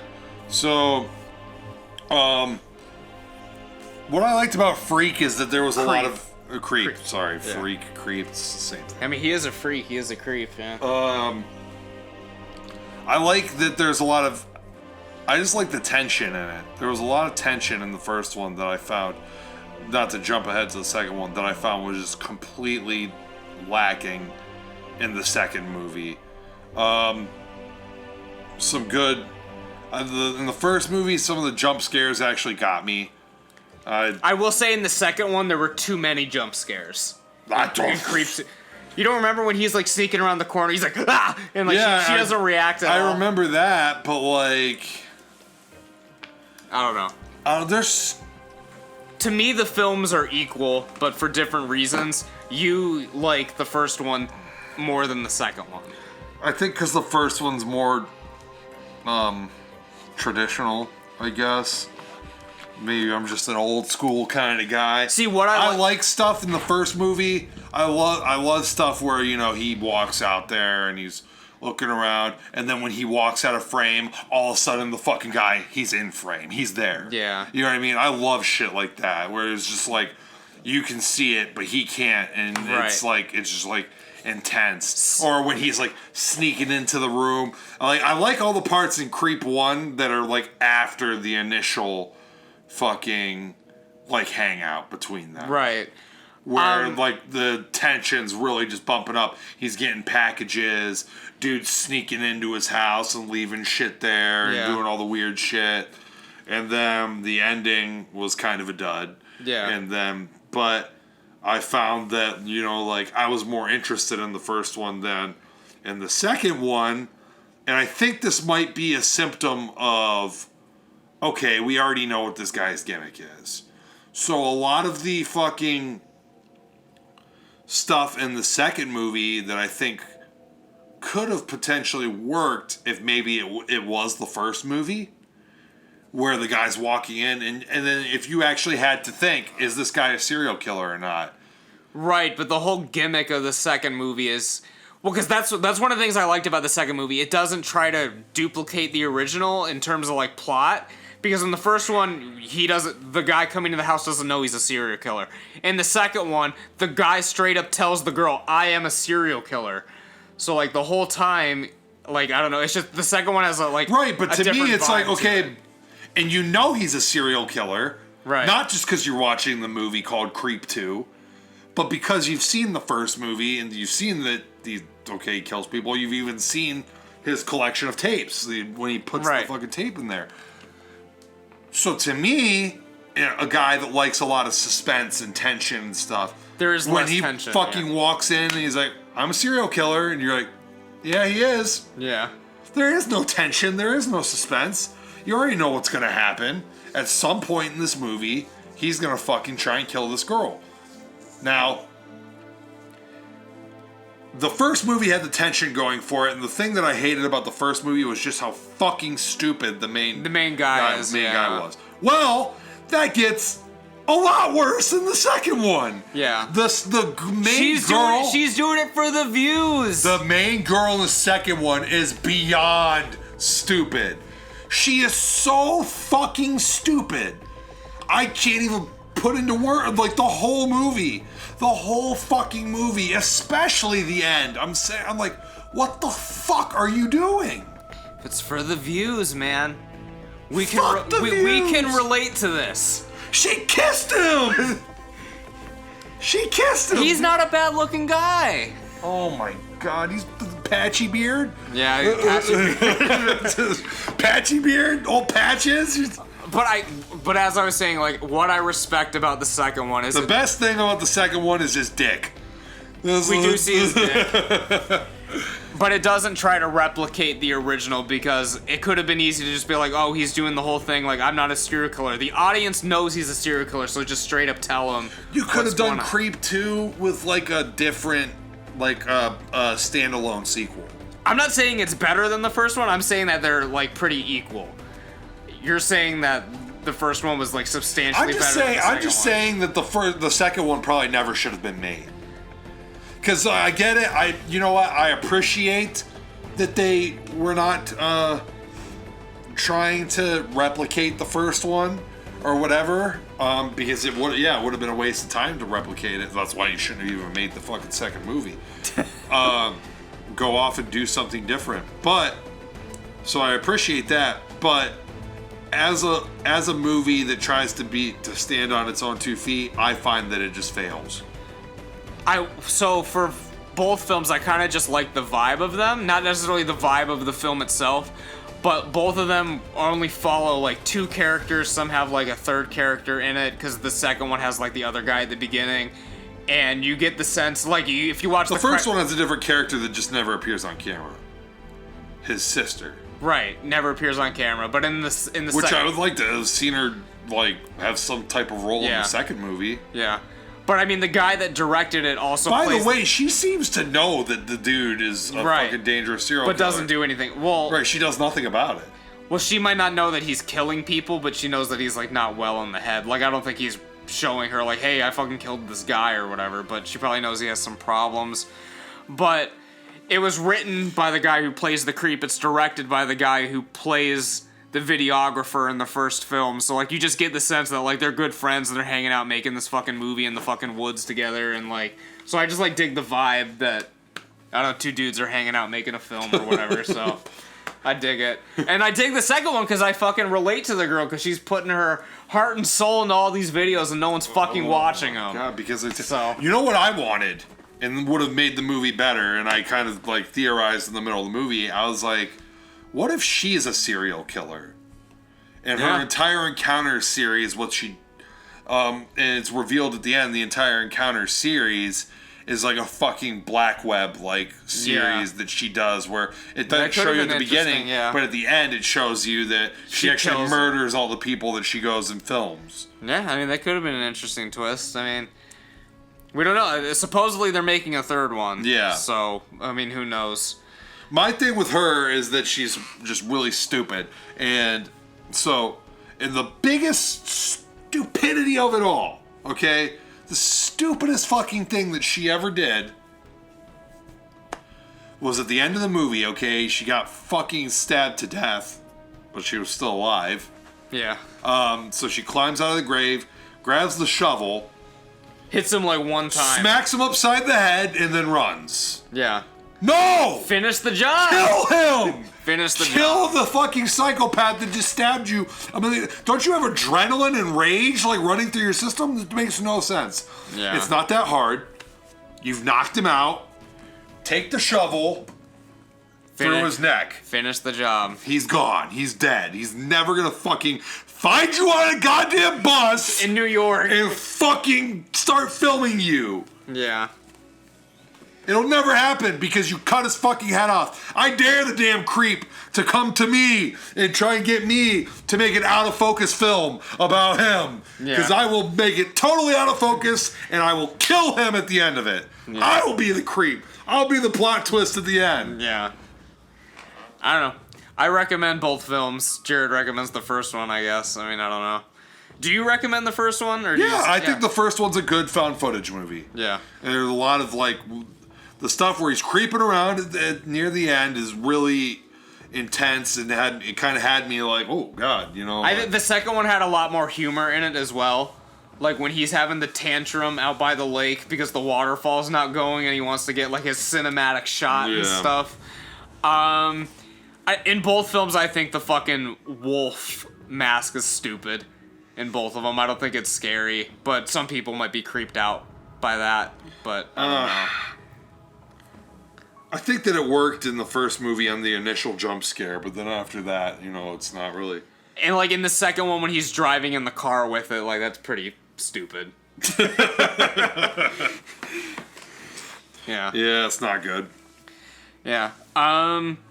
Between that, I rewatched Halloween 3, Season of the Witch. I did my review of it, so you guys can watch it. I'm sick of people. Because I think the film's fine. I like the film. Yeah. But I'm sick of people saying that it's like the second my coming of God. Christ. So many people, and they just overdo it because it's Halloween 3, right? Because it doesn't have Michael Myers in it, the main reason why a lot of, normie fans, whatever, don't like it, okay? They just write it off. It's because Michael Myers isn't in it. But you know what? That's a thing that happened fucking like 40 years ago. Yep. Okay? People don't talk like that anymore, and anyone that watches Halloween 3 is somebody that's going to appreciate it for what it is. Yeah. And so you guys can drop the act. It's a fine film. Yeah. It's good. It's and fuck you to every single fucking person that says it's better than the original Halloween. You are the scum of the earth. I've never heard that. I've heard it. Okay? I swear to God. No, it's not. Miles said Halloween 2 is better than the original, which you're high on meth. You're so fucking high on meth. Like, that's even worse almost, honestly. Because Michael Myers is in that one. Because he's in that one, yeah. That's like worse than saying Halloween 3. Like, at least in Halloween 3, it's like, okay, it's like it's something different. It's its own movie. Yeah. Like in Halloween 2, it's like, okay, it's just like the less good version of the original movie. Yeah. But I'm sick of people saying it's this super underrated classic. Because, and here's the thing, and I said this in my review, it's a double-edged sword. Because, Halloween 3, it makes it stand out from the rest of the franchise. But if it wasn't called Halloween 3, would anyone be really talking about this film at all today? I don't think so. I think so, but I think it would only get be anywhere near as, highly regarded as it is. It wouldn't be talked about nearly as much. No, you're right. I still think it would be a cult film, though. Yeah, it'd be a cult film, yeah. And I would probably like it more. Here's what I said. If it was just called Season of the Witch, I would probably like it more. So here's the thing. Here's what I said in my video. I said that at the time, if I was in 1982, I was the producers of this film. They call it Halloween 3, completely flops, right? I would have just fucking retconned it. I would have called it Season of the Witch, fucking whatever, Silver Shamrock. Kept the horror anthology thing going on that, and still made your Halloween films. Just call that one Halloween 3, and just keep going. So they don't have to abandon their idea. They can still be making money on both ends of the spectrum instead of completely... Yeah. No, I mean, it's good. It's just like, yeah. It's a fine I think film. that if it came out and it was just Season of the Witch or whatever, I think that it would be like just a average cult film. Just a movie that comes up to me. I think that I would give it like 4 stars. Yeah, honestly. it's a good film. If it came out, like, I think it'd be right up there with like The Brain and like fucking Night of the Creeps and shit, or like your Shopping Mall. Yeah, your like B and C tier films of the 80s. Right, but that are still really good, that I fucking, love and adore. But it's not the second coming of Christ. No. Like everyone thinks. Right. No, and I would never say... It would be like Basket Case or something. Yeah. It'd be like that. But, like, nobody... That's the thing. Nobody goes on the fucking Horror VHS Collectors Unite and was like, oh, Basket Case! Yeah. Holy shit!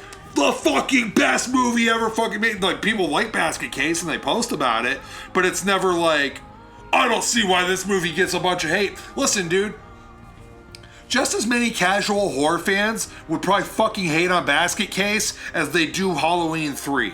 They would see that little fucking Jim Henson Muppet glob thing and say, this movie sucks. I can't watch this garbage. Yeah. Just as many people would hate on Basket Case. Yeah. So why don't you suck off Basket Case just as much as you do Halloween 3? Yeah. Yeah, I don't want to harp on Halloween 3 too much. I did a whole video about it, and maybe it's because I'm a married man now, but the main character in this is the fucking worst. Like fucking cheating on his wife. And Tom Atkins? Yeah. Not Tom. No, Tom Atkins does a good job, but just the character himself is a fucking dick. Right. But, well, I mean, he's always just going to be Tom Atkins to me. Yeah. Like, what's his name in Halloween 3? That's my challenge to anyone that sucks this movie off on the internet. What is the main character's character name? You can't just call him Tom Atkins. What's his name? He's Dr. something. It's Tom Atkins. Dr. Tom Atkins. Yeah. Just like he is in Night of the fucking Creeps and in Creep Show. He's Tom fucking Atkins. Yeah. What are some of the other ones you've watched? Because I've only got one more on my list that I watched in October. So what are some Have you more? not watched 31 movies? I haven't watched 31. I've been making 31 videos. Haven't had time to watch 31 movies. Oh my god! So All right, so I watched a lot, but not 31. So if you want to go through a few of yours here, and if I've seen them before, I can make comments about them, or you can tell me which ones I should be checking out once we get our Shudder sponsorship. Well, not all of these were on Shudder. For example, Butterfly Kisses was on Amazon Prime. That's another found footage movie. It's about it's kind of like a small town like myth, right? Okay. And it's really meta. The movie's super meta. It's like a movie within a movie within a movie. Okay. Like they're making a documentary about this guy that discovered this other documentary where this creepy shit happens, and it's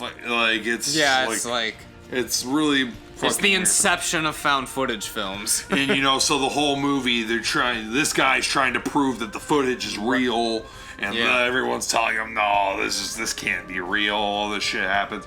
So all this stuff happens.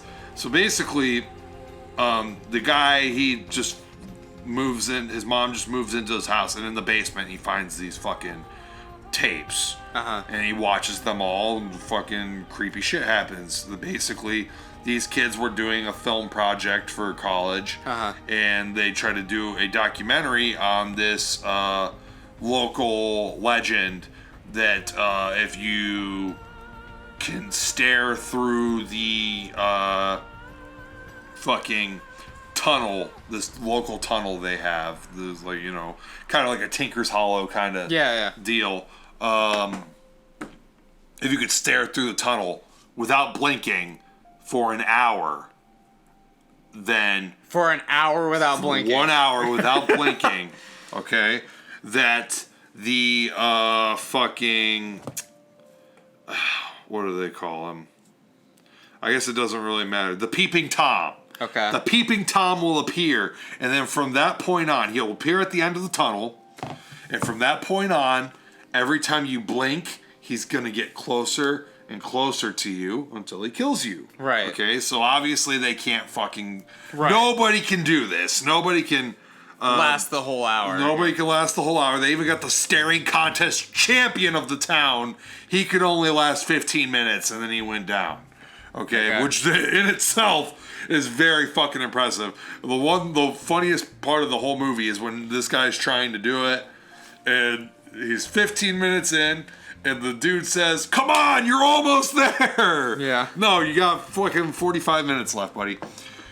Their whole thing is like, okay, what if the camera acts as an eye? We'll leave the camera on there for an hour and see what happens. Well, sure enough, after an hour, a figure rises from the ground at the end of the tunnel. And now every time that they turn the camera off and back on, he's somewhere in the frame closer and closer until, shit happens to them. Right. And then the guy discovers the footage down in the basement. So the movie kind of plays out like that.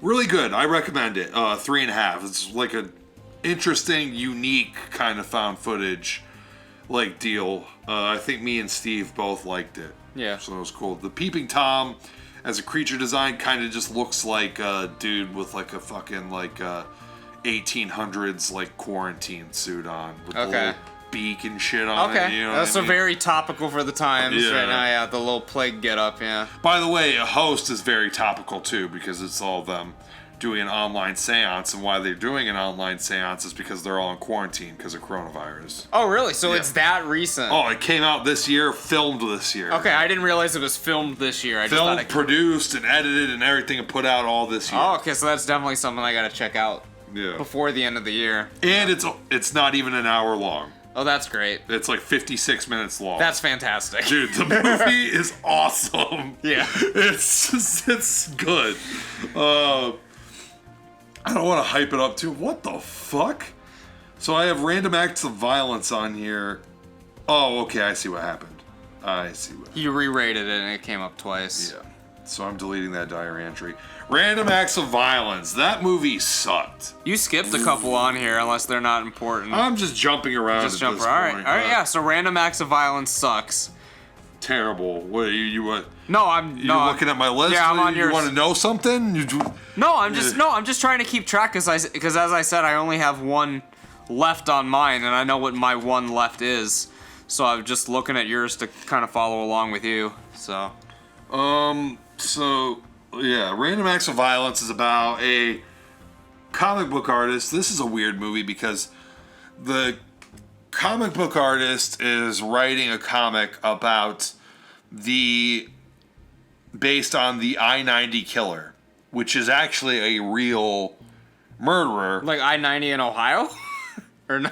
Yeah. Like the freeway? Yeah, I mean, it goes... I didn't know this was a thing. I didn't know this was real. Okay. Yeah, I mean, I-90 goes longer than Ohio, but...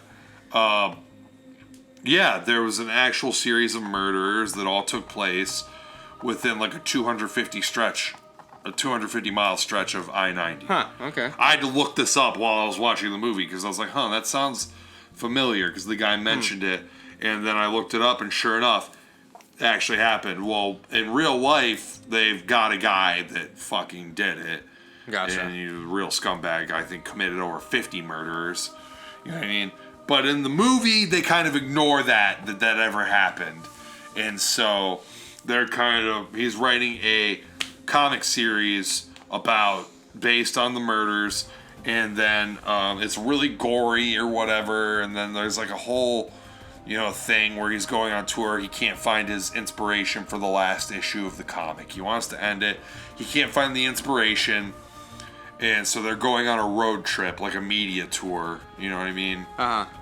And a couple instances in the movie where people are kind of like, I knew one of the victims or whatever, and I think what you're doing is fucked and shit. You're glorifying the violence and stuff. A big theme in the movie is that basically fucking violent media glorifies violent acts. It inspires people to commit murders, which we've never been on board with that. Same with video games causing violence. Right. I've never been on board. Yeah. I never will be on board. And the stupid thing about this movie is it was directed by God, I can't remember his name, but he's like a comedy actor. Okay. Stupid thing about this movie is that it's a fucking it's like a fucking splatter film. Like the kills in it are. It was directed by Jay Birch. Yeah, and he acts in it too. Oh, that's crazy.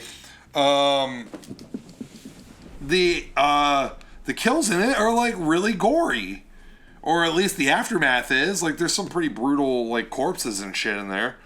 And so it kind of just sets out to. It kind of ends up being what it sets out to like fucking criticize. Like, it is what it's criticizing. Right. And it's like... Is it satirical that it's criticizing it? No, it's not satirical at all. The movie is serious as a fucking heart attack the entire way through.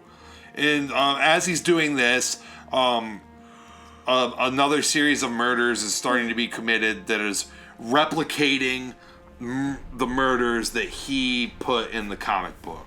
Okay. And so, yeah. Sounds a little cliche, I guess. It sucked. It really... I really did not like the themes of the movie. I just didn't... And yeah, like you said, the story was cliche. And so it turns out that the I-90 killer is the one doing the thing. Doing the kills. No, he's not doing the comic book. That's what I mean. Oh, he's doing the kills. He's doing the kills that are mimicking the comic book now. Gotcha. What happened was the author of the comic book, he's getting like fucking PTSD flashbacks the entire time. The I-90 killer actually killed his mom in front of him when he was a fucking kid. Which is something that's stupid. If that happened to you and you're on a radio interview, which happens to him in this movie, the radio DJ sets out to make you like a fucking piece of shit because he knew he was like best friends with one of the victims and he thinks you're fucking scum. Why not just say, hey motherfucker, I watched my mom get killed by this dude when I was a fucking like 4-year-old kid. So who the fuck are you to tell me anything? This is my coping mechanism. This is how I do this. Yeah. You know what I mean? fuck you. And his wife gets on his shit about this. No, all you're doing is just glorifying violence. Hey, wife, fuck you. I watched my fucking mom get killed by this guy. This is this is what I'm doing. This is what I gotta do, yeah. You know what I mean? So anyways, the fucking I-90 killer is replicating his kills, and then at the end of the movie comes up to him, and then this is the part that I was just like, dude, fuck this movie. This is so stupid. He was like, oh, I lost my inspiration, but you fucking inspired me. You brought me back to this, and this is my final piece. This is your inspiration. I'm inspiring you. Now this should be your final issue. And then he kills the murderer, and he's like, "This fuck your final issue," or whatever. Total fucking shit that tries to be deeper than it is. It's my god. And I'm not even like a pretentious film reviewer, but even I was like, dude, you've bitten off more than you could chew with this movie. So that sucked. Hell House 2 sucked. Absolutely fucking terrible. Took a cliff dive off from the first one. Anytime that you expand on the lore of your found footage movie, unless you're Paranormal Activity 3, right, they somehow found the magic fucking touch to make it work. But every other time when you try to expand on the lore of your found footage movie, you end up making it less scary and stupid. Like look at the Blair Witch is like a perfect example. Like Blair Witch Project 2, Book of Shadows. Book of Shadows is like one of the worst movies ever fucking made. And then Blair Witch, the sequel to the whatever. What was it, 2016, I think? Yeah. Holy fuck! CGI witch chasing you at the end of the movie? No, sir. Fuck that. The original Blair Witch Project is so good and it inspired so many. How many fucking found footage horror movies have the exact ending scene of Blair Witch? A lot. Where it's literally just like someone's like in the corner. Yeah. That happens so often. Yeah. Like even it's just like a reference. Like I've even seen it in other movies where it's not the ending of the movie. Where it just happens. Yeah. They'll just tell someone, they're like, hey, you go stand in the corner. It's like a tribute to like Blair Witch almost. Yeah, go stand in the corner for a minute. Yeah, just stand there. Yeah. So...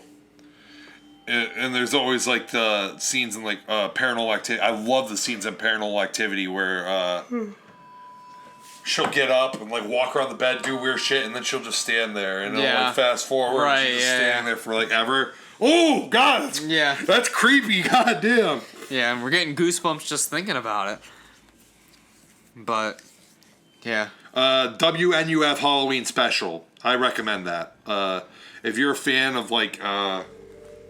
The 80s, just as like a decade, or like 80s TV and like 80s commercials, or just like any of that. This is a found footage film of a broadcast. It just kind of plays as like a tape of somebody recorded of this local like access television like show. Yeah, a Halloween they did, special. Yeah, that they went and explored like a supposedly haunted house, and there's like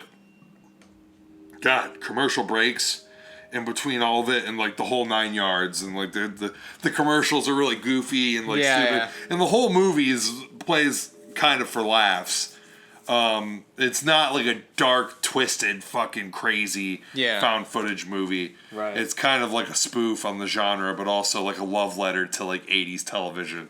Yeah. So it was cool. The only thing that I don't like about it is that at the end, the final kills are kind of executed very poorly. I wish that they would have done the final like stuff a little more seriously and made it look better. Yeah. So what else do you see that you can run through? Jeez, you want me to talk about more? No, just what ones are any other ones that worth mentioning? Angst.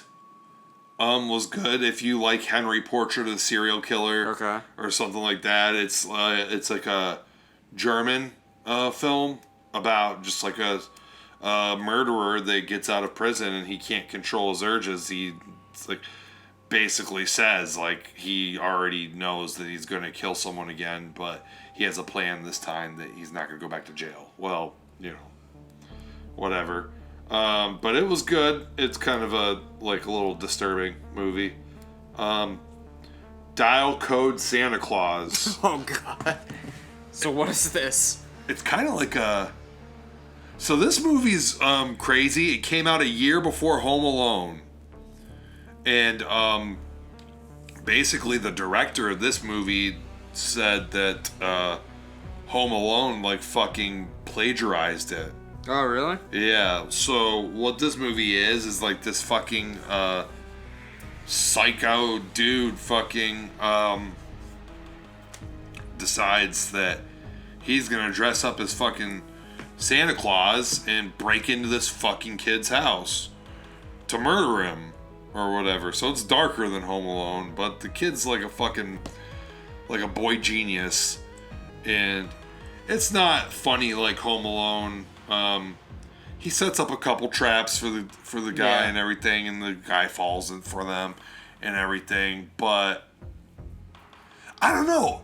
It's just kind of like a ridiculous movie.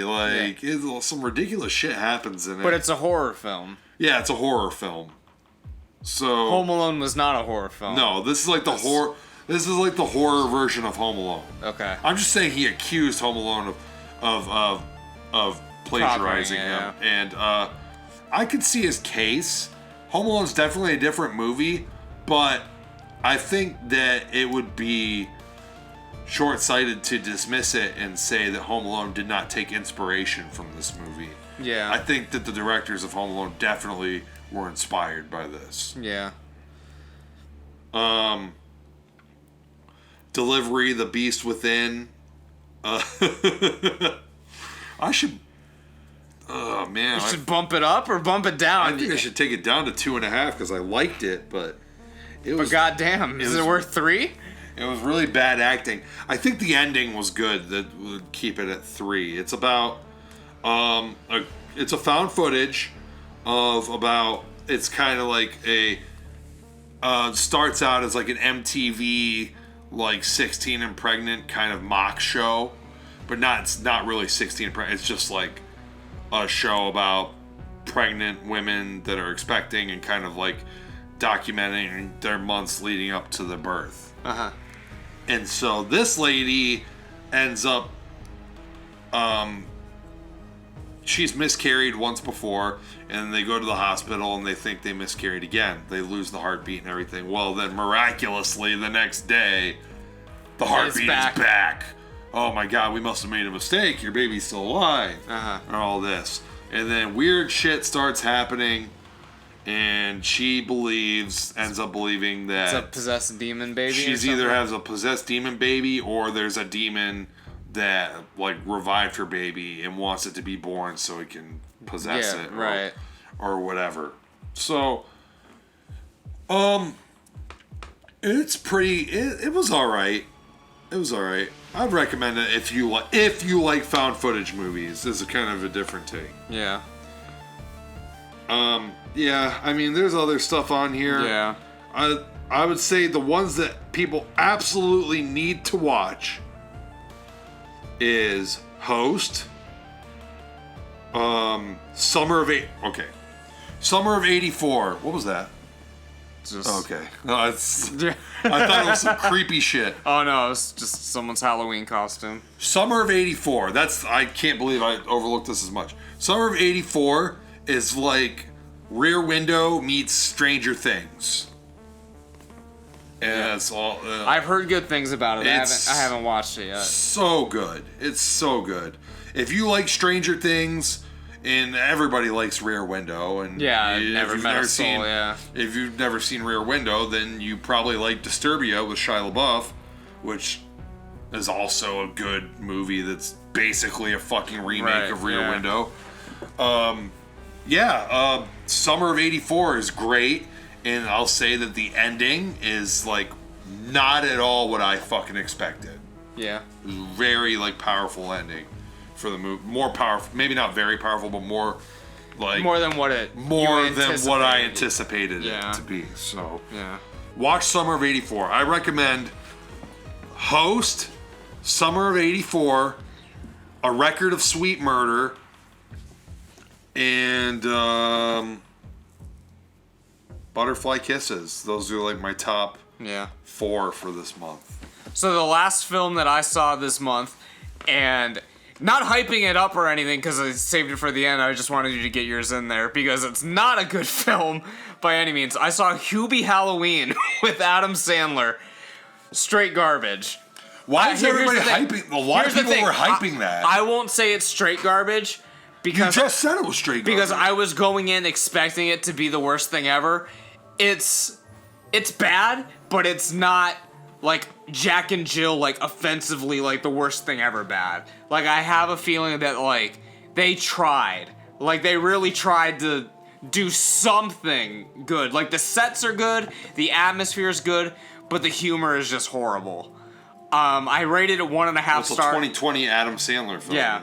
I rated it 1.5 stars originally, but then felt kind of bad for it and bumped it up to 2 because because I was like, well, at least they tried at some parts. I don't know. Shaq's in it, of course, because why wouldn't Shaq be in it? Shaq and Adam Sandler are like best friends, Yeah. dude. Like, Because he wanted to see Shaq's dick. He needed to see how big it was. Have you heard that story? No. It was like on the set of Grown Ups or something. is that the source of the jokes and funny people? I don't know, is it? Where like he like always tells his gardener that his gardener has like a monster cock or something. It might, like because that. I guess they were like on the set, because like Shaq's told the story before or whatever, and I guess they were on the set of Grown Ups, and in between like takes or whatever, like Shaq would get like real sweaty, so like he'd have to go and like shower. So like I guess Sandler tried to like sneak into the locker room a couple times to try to see how big Shaq's dick was. Because I mean he's a big man, so I mean you'd expect a big dick. Let's face it. I think that every man has this morbid curiosity about Shaq's dick. It's like you want to see. I definitely do. I'm with Adam Sandler. Like on I this gotta, like you gotta see it. Right. Right. And to be frank, there's more harmful ways Adam Sandler could be using this peeping nature of his. Like, he could definitely be. He told the story on like Jimmy Fallon or something. He was open about it. I mean, No, I'm saying that he could be doing like some Porky shit, but yeah. instead he's trying to look at Shaq's dick, which, let's face it, everybody wants to know. Yeah. Everybody wants to know. Yeah. But yeah, the humor's awful. I think the reason I rated it up to 2 stars was because I wanted to give it a half of a star for every joke that actually sort of worked. So that was 4 jokes. So 4 good jokes Yeah. in the whole movie. All right. Yeah. And no Stone Cold. Stone Cold was not in the film. Son of a bitch. No. You might actually, Sandler, you might have actually got me to get into that one. If you could have pulled that off. Ray Liotta is in it. But I just think it's weird because like he's had Pacino in a few of his films. I don't know what it is with like these old like mobster actors that used to be in all these mob movies going into Adam Sandler films now. I don't understand it, but it's a thing. Everybody they have nothing else to do. Everybody loves this guy. Yeah, Adam Sandler. First off, he's a good dude from what I hear, like to work with and stuff. He's filthy fucking rich. He could probably pay these guys whatever the fuck they want. Yeah. This guy's so rich because so many people still think he's fucking hilarious. And like that's like a normie question that people ask. Like, okay, what's your favorite Adam Sandler movie? What? What the fuck? My favorite Adam Sandler movie. Well, I'll tell you right now, he hasn't made a good one since the 90s. Some people disagree. I think that Lil Nicky is highly overrated. I think I've said it in the podcast before. I think we talked about this like 2 weeks ago. Yeah, I think it's so overrated. And I also think that, let me tell you what. How do you feel about 50 First Dates? It's okay. I like that movie, but to me that's not like an. It's not a comedy throughout. It is an Adam Sandler movie, but it's not what I generally think of when I think of an Adam Sandler movie with fart jokes and fucking, so hot. Yeah. Well, all the fucking Adam Sandler-isms where he does his stupid voice. He does the voice in Hubie Halloween, and I don't know how he can still do that voice in 2020. It's just I don't. He just has the technique down, dude. No, I know. I'm not. No, I'm saying he's capable of doing the voice. I can't believe that he's still doing that voice in 2020. Is what I'm saying. Listen, if it ain't broke, don't fix it. Obviously, the fucking people like it. Obviously, the white people still like it. Shaq still gets a kick out of it. You know what I mean? Like, it just is. It just is what it is. I'll tell you what. The most overrated Adam Sandler movie of all time. Big Daddy. That movie. We talked about this the other week. That movie is trash. It sucks. It's not good. It's never been good. And people need to stop acting like it's fucking good. See, I haven't seen, because that's one of my favorite ones, but I also haven't seen it in maybe 15 years. It sucks. Okay? Waterboy, Happy Gilmore, Billy Madison. That's it. End of story. Those are the only Adam Sandler movies with any sort of replay value that are good. It's done. All right, well. End of discussion. Okay. But, yeah, Hubie Halloween was kind of disappointed in it because, as you were alluding to, people have been hyping it up.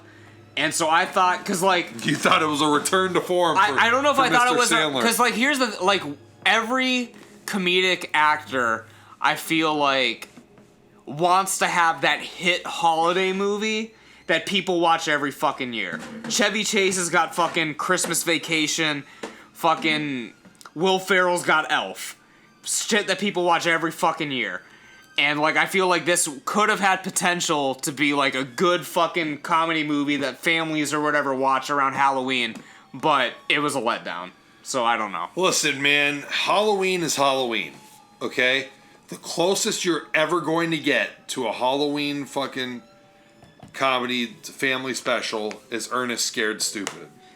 Classic film, rest in peace to the legend. I visited his grave this summer. Fucking goat. It's the closest you're ever going to get. But, really, you shouldn't even be watching that on fucking Halloween. If you're not watching Halloween, Texas Chainsaw Massacre, Exorcist, Friday the 13th, whatever, or, you know, something, you're doing Halloween wrong.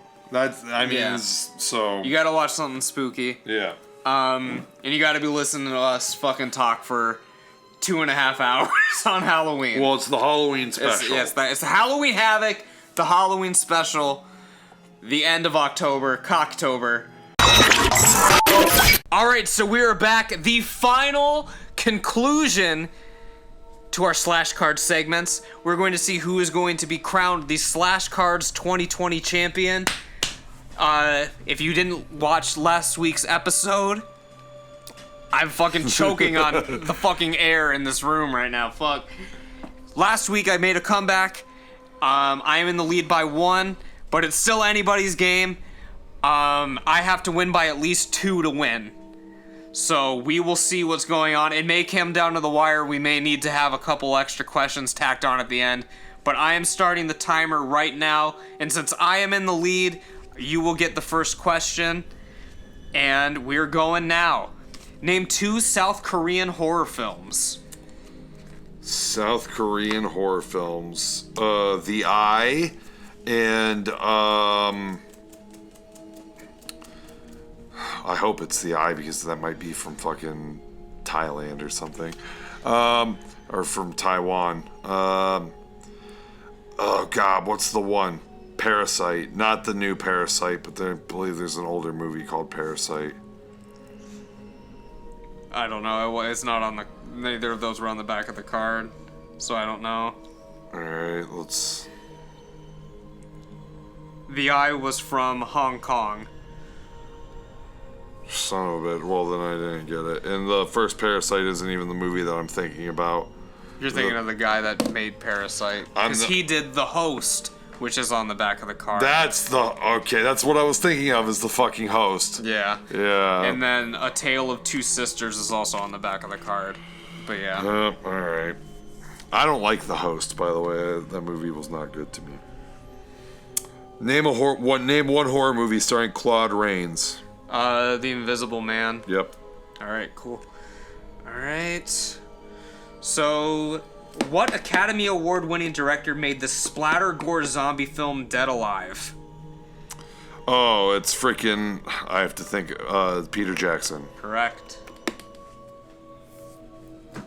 your turn. Yeah, sorry. No, it's okay. Who directed the made-for-TV adaptation of Stephen King's Sometimes They Come Back? Oh, fuck. I have no idea. TV. The only TV director I know is Dan Curtis. Nope. Okay. Who was it? Tom McLaughlin. Okay. Don't even know who that is. Horror can show up in an unexpected place, like the nightmare-inducing boat ride from this 1971 family film.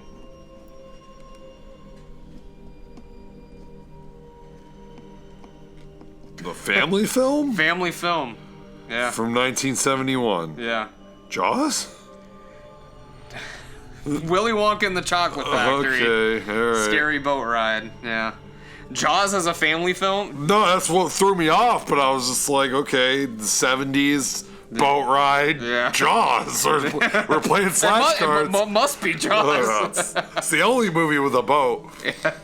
And what year was Creepshow released? 82. Yep. Jesus Christ. Fucking lucky guess. What character actor played Captain Spaulding in House of a Thousand... what character actor played Captain Spaulding in House of a Thousand Corpses and the Devil's Rejects? Oh my god, I can't remember the stupid dead guy's name. Respect the dead, Jarrod.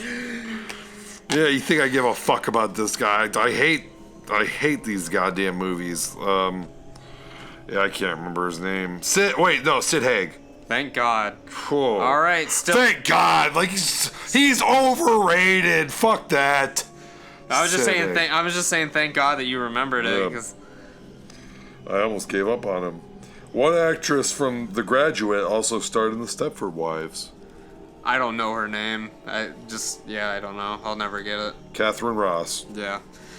All right. So, name the 1960 film about a very disturbed and sexually repressed young man Psycho. who voyeuristically kills women. And no, it isn't Psycho. Okay. That says it in the question. And no, it isn't Psycho. Oh, okay. 1960. 1960. I did know this one. I don't. But you would need to hear the no, not Psycho part because it is Peeping Tom. Okay. So yeah. I still need to see that movie, actually. I've heard a lot of things about it. Yeah. Unlikely flock of predators lays siege to a Northern California town in this 1963 film. The Birds? Yeah, that's gotta be it. It's The Birds. All right, so name 2 horror movies starring Christopher Walken. Okay, I'm gonna say Communion and fuck. One of the films has been mentioned before. It's not on the back of this card, but he's also in a film that was mentioned before. There's a Stephen King film on the back of the card. So those are Well, there's a series of horror films that he's in. There's like a three-part series that's the one I'm trying to think of right now, but I can't remember the name of it. Fuck. I have the whole series in my fucking tape room, and I call myself a Christopher Walken fan. Yeah. Jesus Christ. 3, 2, Yeah, fuck 1. On the back of the card it says Dead Zone and the Sentinel, but he was also the Headless Horseman in Sleepy Hollow, Okay. which was brought up before. But yeah. All right, name 2 Canadian horror films. Canadian horror films?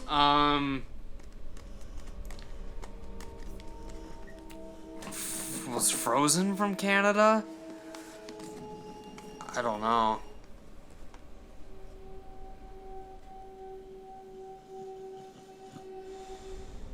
Of course, you're gonna get Disney Frozen. Yeah. It doesn't matter because I'm not gonna get 2. Okay. So we can just. On the back, it's Pontypool and Videodrome. Yeah, I wouldn't have got. Okay. All right, so the 1990 horror film Whispers was based on a novel by which horror Yeah, writer? nice try. Okay. Dean Koontz. Who directed Pan's Labyrinth? That's a point for Guillermo you. del Toro. Yeah. I wish you'd mispronounce it so I could say it. What is the name of the high-rise apartment building in David Cronenberg's 1975 film Shivers? It's a nice fucking try. What the fuck? You get the advanced cards? Starliner Towers. Oh, great. In what year was the American version of The Ring released? 03. No, 02. Oh, okay. David Hess plays Krug, the leader of a sadistic gang, in what 1972 Wes Craven film? A film that's Last Hustle Last. They've been brought up many a time. What is the name of the vengeance-seeking ex-con in Martin Scorsese's Cape Fear? His name? Yeah. Well, Robert De Niro. Robert De Niro does not count. But I don't know the name of the Max character. Cady. Okay.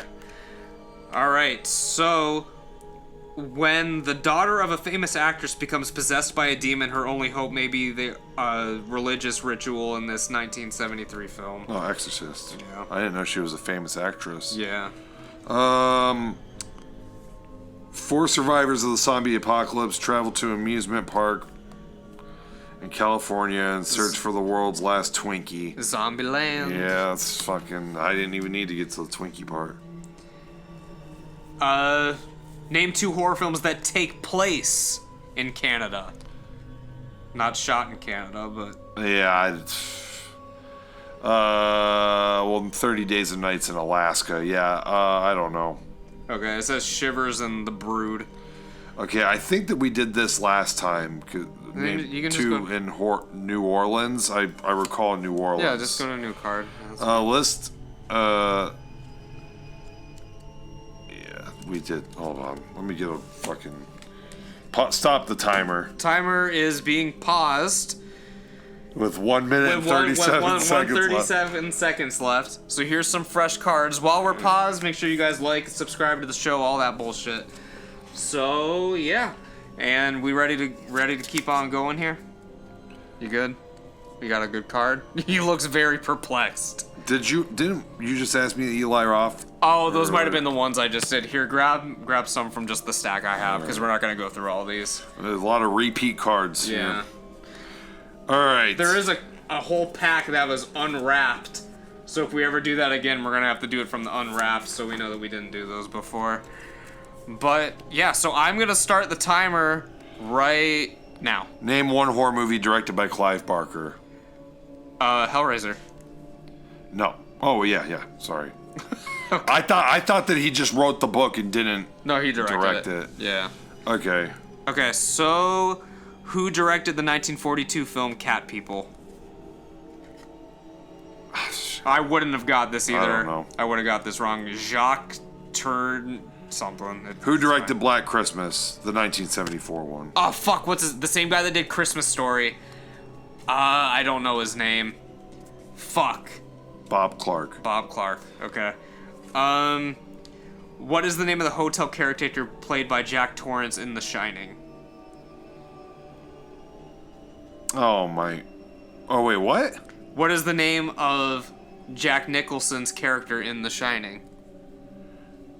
Jack Torrance. Oh fuck, I read it wrong and I gave you the answer. I was like, what the fuck was the question for a second? Okay, so that's not gonna count. So horror oh, we already did that one. Oh no, horror can show up in unexpected places, like when King Tarek and his marauders attack Sindel and her furry friends in this 1985 Star Wars film.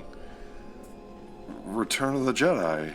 The Ewoks Battle for Endor. What? Yeah. And there are 10 seconds left, and I'm up by 3 points. Oh, that's over. It's over. I am your Slash Cards champion. It's Buddy's House of Horror, so you know what? I should be coming out on top. Thanks for sticking with us through this. That's trash. The fucking cards were rigged. The cards were rigged. Your cards were like obscene, and then mine was like, who is Michael Myers? Michael Myers. Jesus Christ. We don't have the belt with us. The belt's in the fucking garage. I should have got it. It was the ECW title. But yeah, if you want to see us do some more Slash Cards, maybe we'll do it again in the future. But yeah, so we're gonna be doing a poll here. And yeah, so join us for the poll. so what do we? I've picked all the polls so far. So you got a topic? What about the sexiest Adam Sandler character? Can we think of a scarier, spookier topic than that? He played a football player in The Longest Yard, so he was fucking rich in that one. I mean, he went to jail in that one. He's married to Courtney Cox in that movie, so you know he has game. Okay. So what you're saying is it's not worth doing. Oh, I mean, we can. Or are you what Adam Sandler? Or were you just jumping right into it? I was just jumping into it, man. I mean, my three favorite Adam Sandler. I'm looking up sexy Adam Sandler, and it's not even like a search thing that people are Oh searching. my god. Wasn't he ripped at one point in time? Adam Sandler is hot in Uncut Gems. Is the first article. Oh my god, we got fucking. What's the name of this movie? Airheads? I don't know if Adam Sandler was ever hot. Oh, yeah. We got the dad. Oh, yeah. You know, to be honest, it could be worse. Could be worse. I don't know, what film is Adam Sandler hot in? It's not Hubie Halloween, I'll tell you that. Well, hold on, go back. It's not up. Uncut Gems.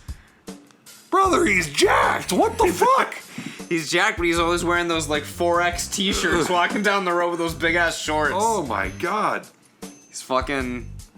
Here's the thing, in all of his movies, he's always getting the girl that's like 12 times out of his league. All right, no matter what the film I is. got you right here.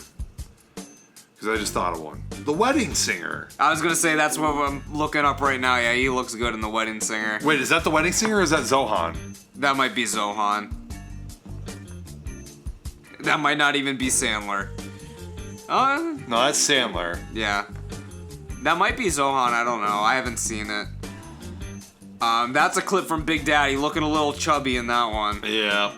I don't know. I could go with Little Nicky just because he's the son of Satan, so he's pretty hot in that one. He always gets a really hot girl, so he can't be that ugly. Yeah. Hell, one of the movies he just put out this year, he was married to Jennifer Aniston of all fucking people. I feel like she's been in a lot of his movies. Like she's been in like 2 or 3 of his movies where like he's with her or whatever. But he's always with Drew Barrymore.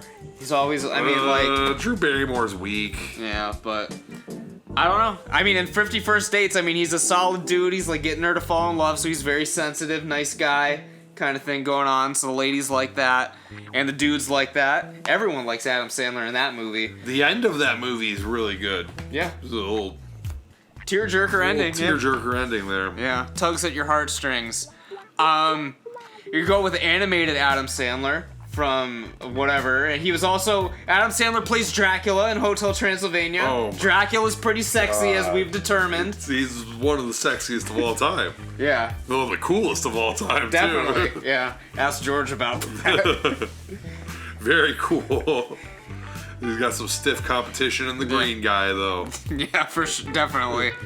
I don't know. Which one do you want to go with? Who's your pick? I might have to go with Little Nicky, just because of the hotness. But I don't know. I'm gonna have to Wedding go with, Singer. I'm gonna have to go with Wedding Singer only because I know that Don't Mess with Zohan is absolute garbage. Even though he may technically be sexier in Zohan, The Wedding Singer is a better movie and it has Billy Idol in it. That's true. All right, so Little Nicky versus The Wedding Singer. Yep. Sexiest Adam Sandler role. With a runner-up with Dracula, I would go with that, but it doesn't really count because it's not really Sandler. That's right. They kind of modeled him after him, though. He looks a little in the face, he's got the nose. Yeah. He's got the schnauzer. But regardless, thank you guys for sticking through us through this episode. I have no idea how long we've been going. I hope you guys have had... Jim Cornette goes 3.5 hours every fucking twice a week. We're not Jim Cornette, though. You're right. Well, maybe this will be the episode that brings us... This will be what gives us our sponsorships with Shudder, and we'll be in Japan in no time. So thank you guys please. Thank you guys for checking out this episode. We could Shudder. We could be your J-Horror correspondents. We will do, if we get a sponsorship, live commentary of Sadako versus Kayako. Live commentary. And if you send us to Japan, we will learn the language. We will watch we will scout every single Japanese horror film that comes out.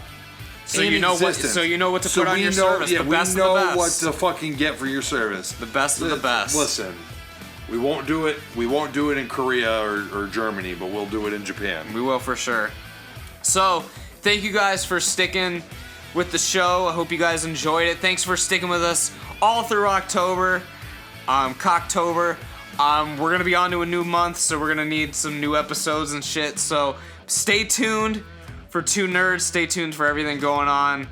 And yeah, happy Halloween. This is Buddy the Bruiser. I'm signing off. And this is Spooky Dynamite Jarrod. And I'll catch your ass down the road.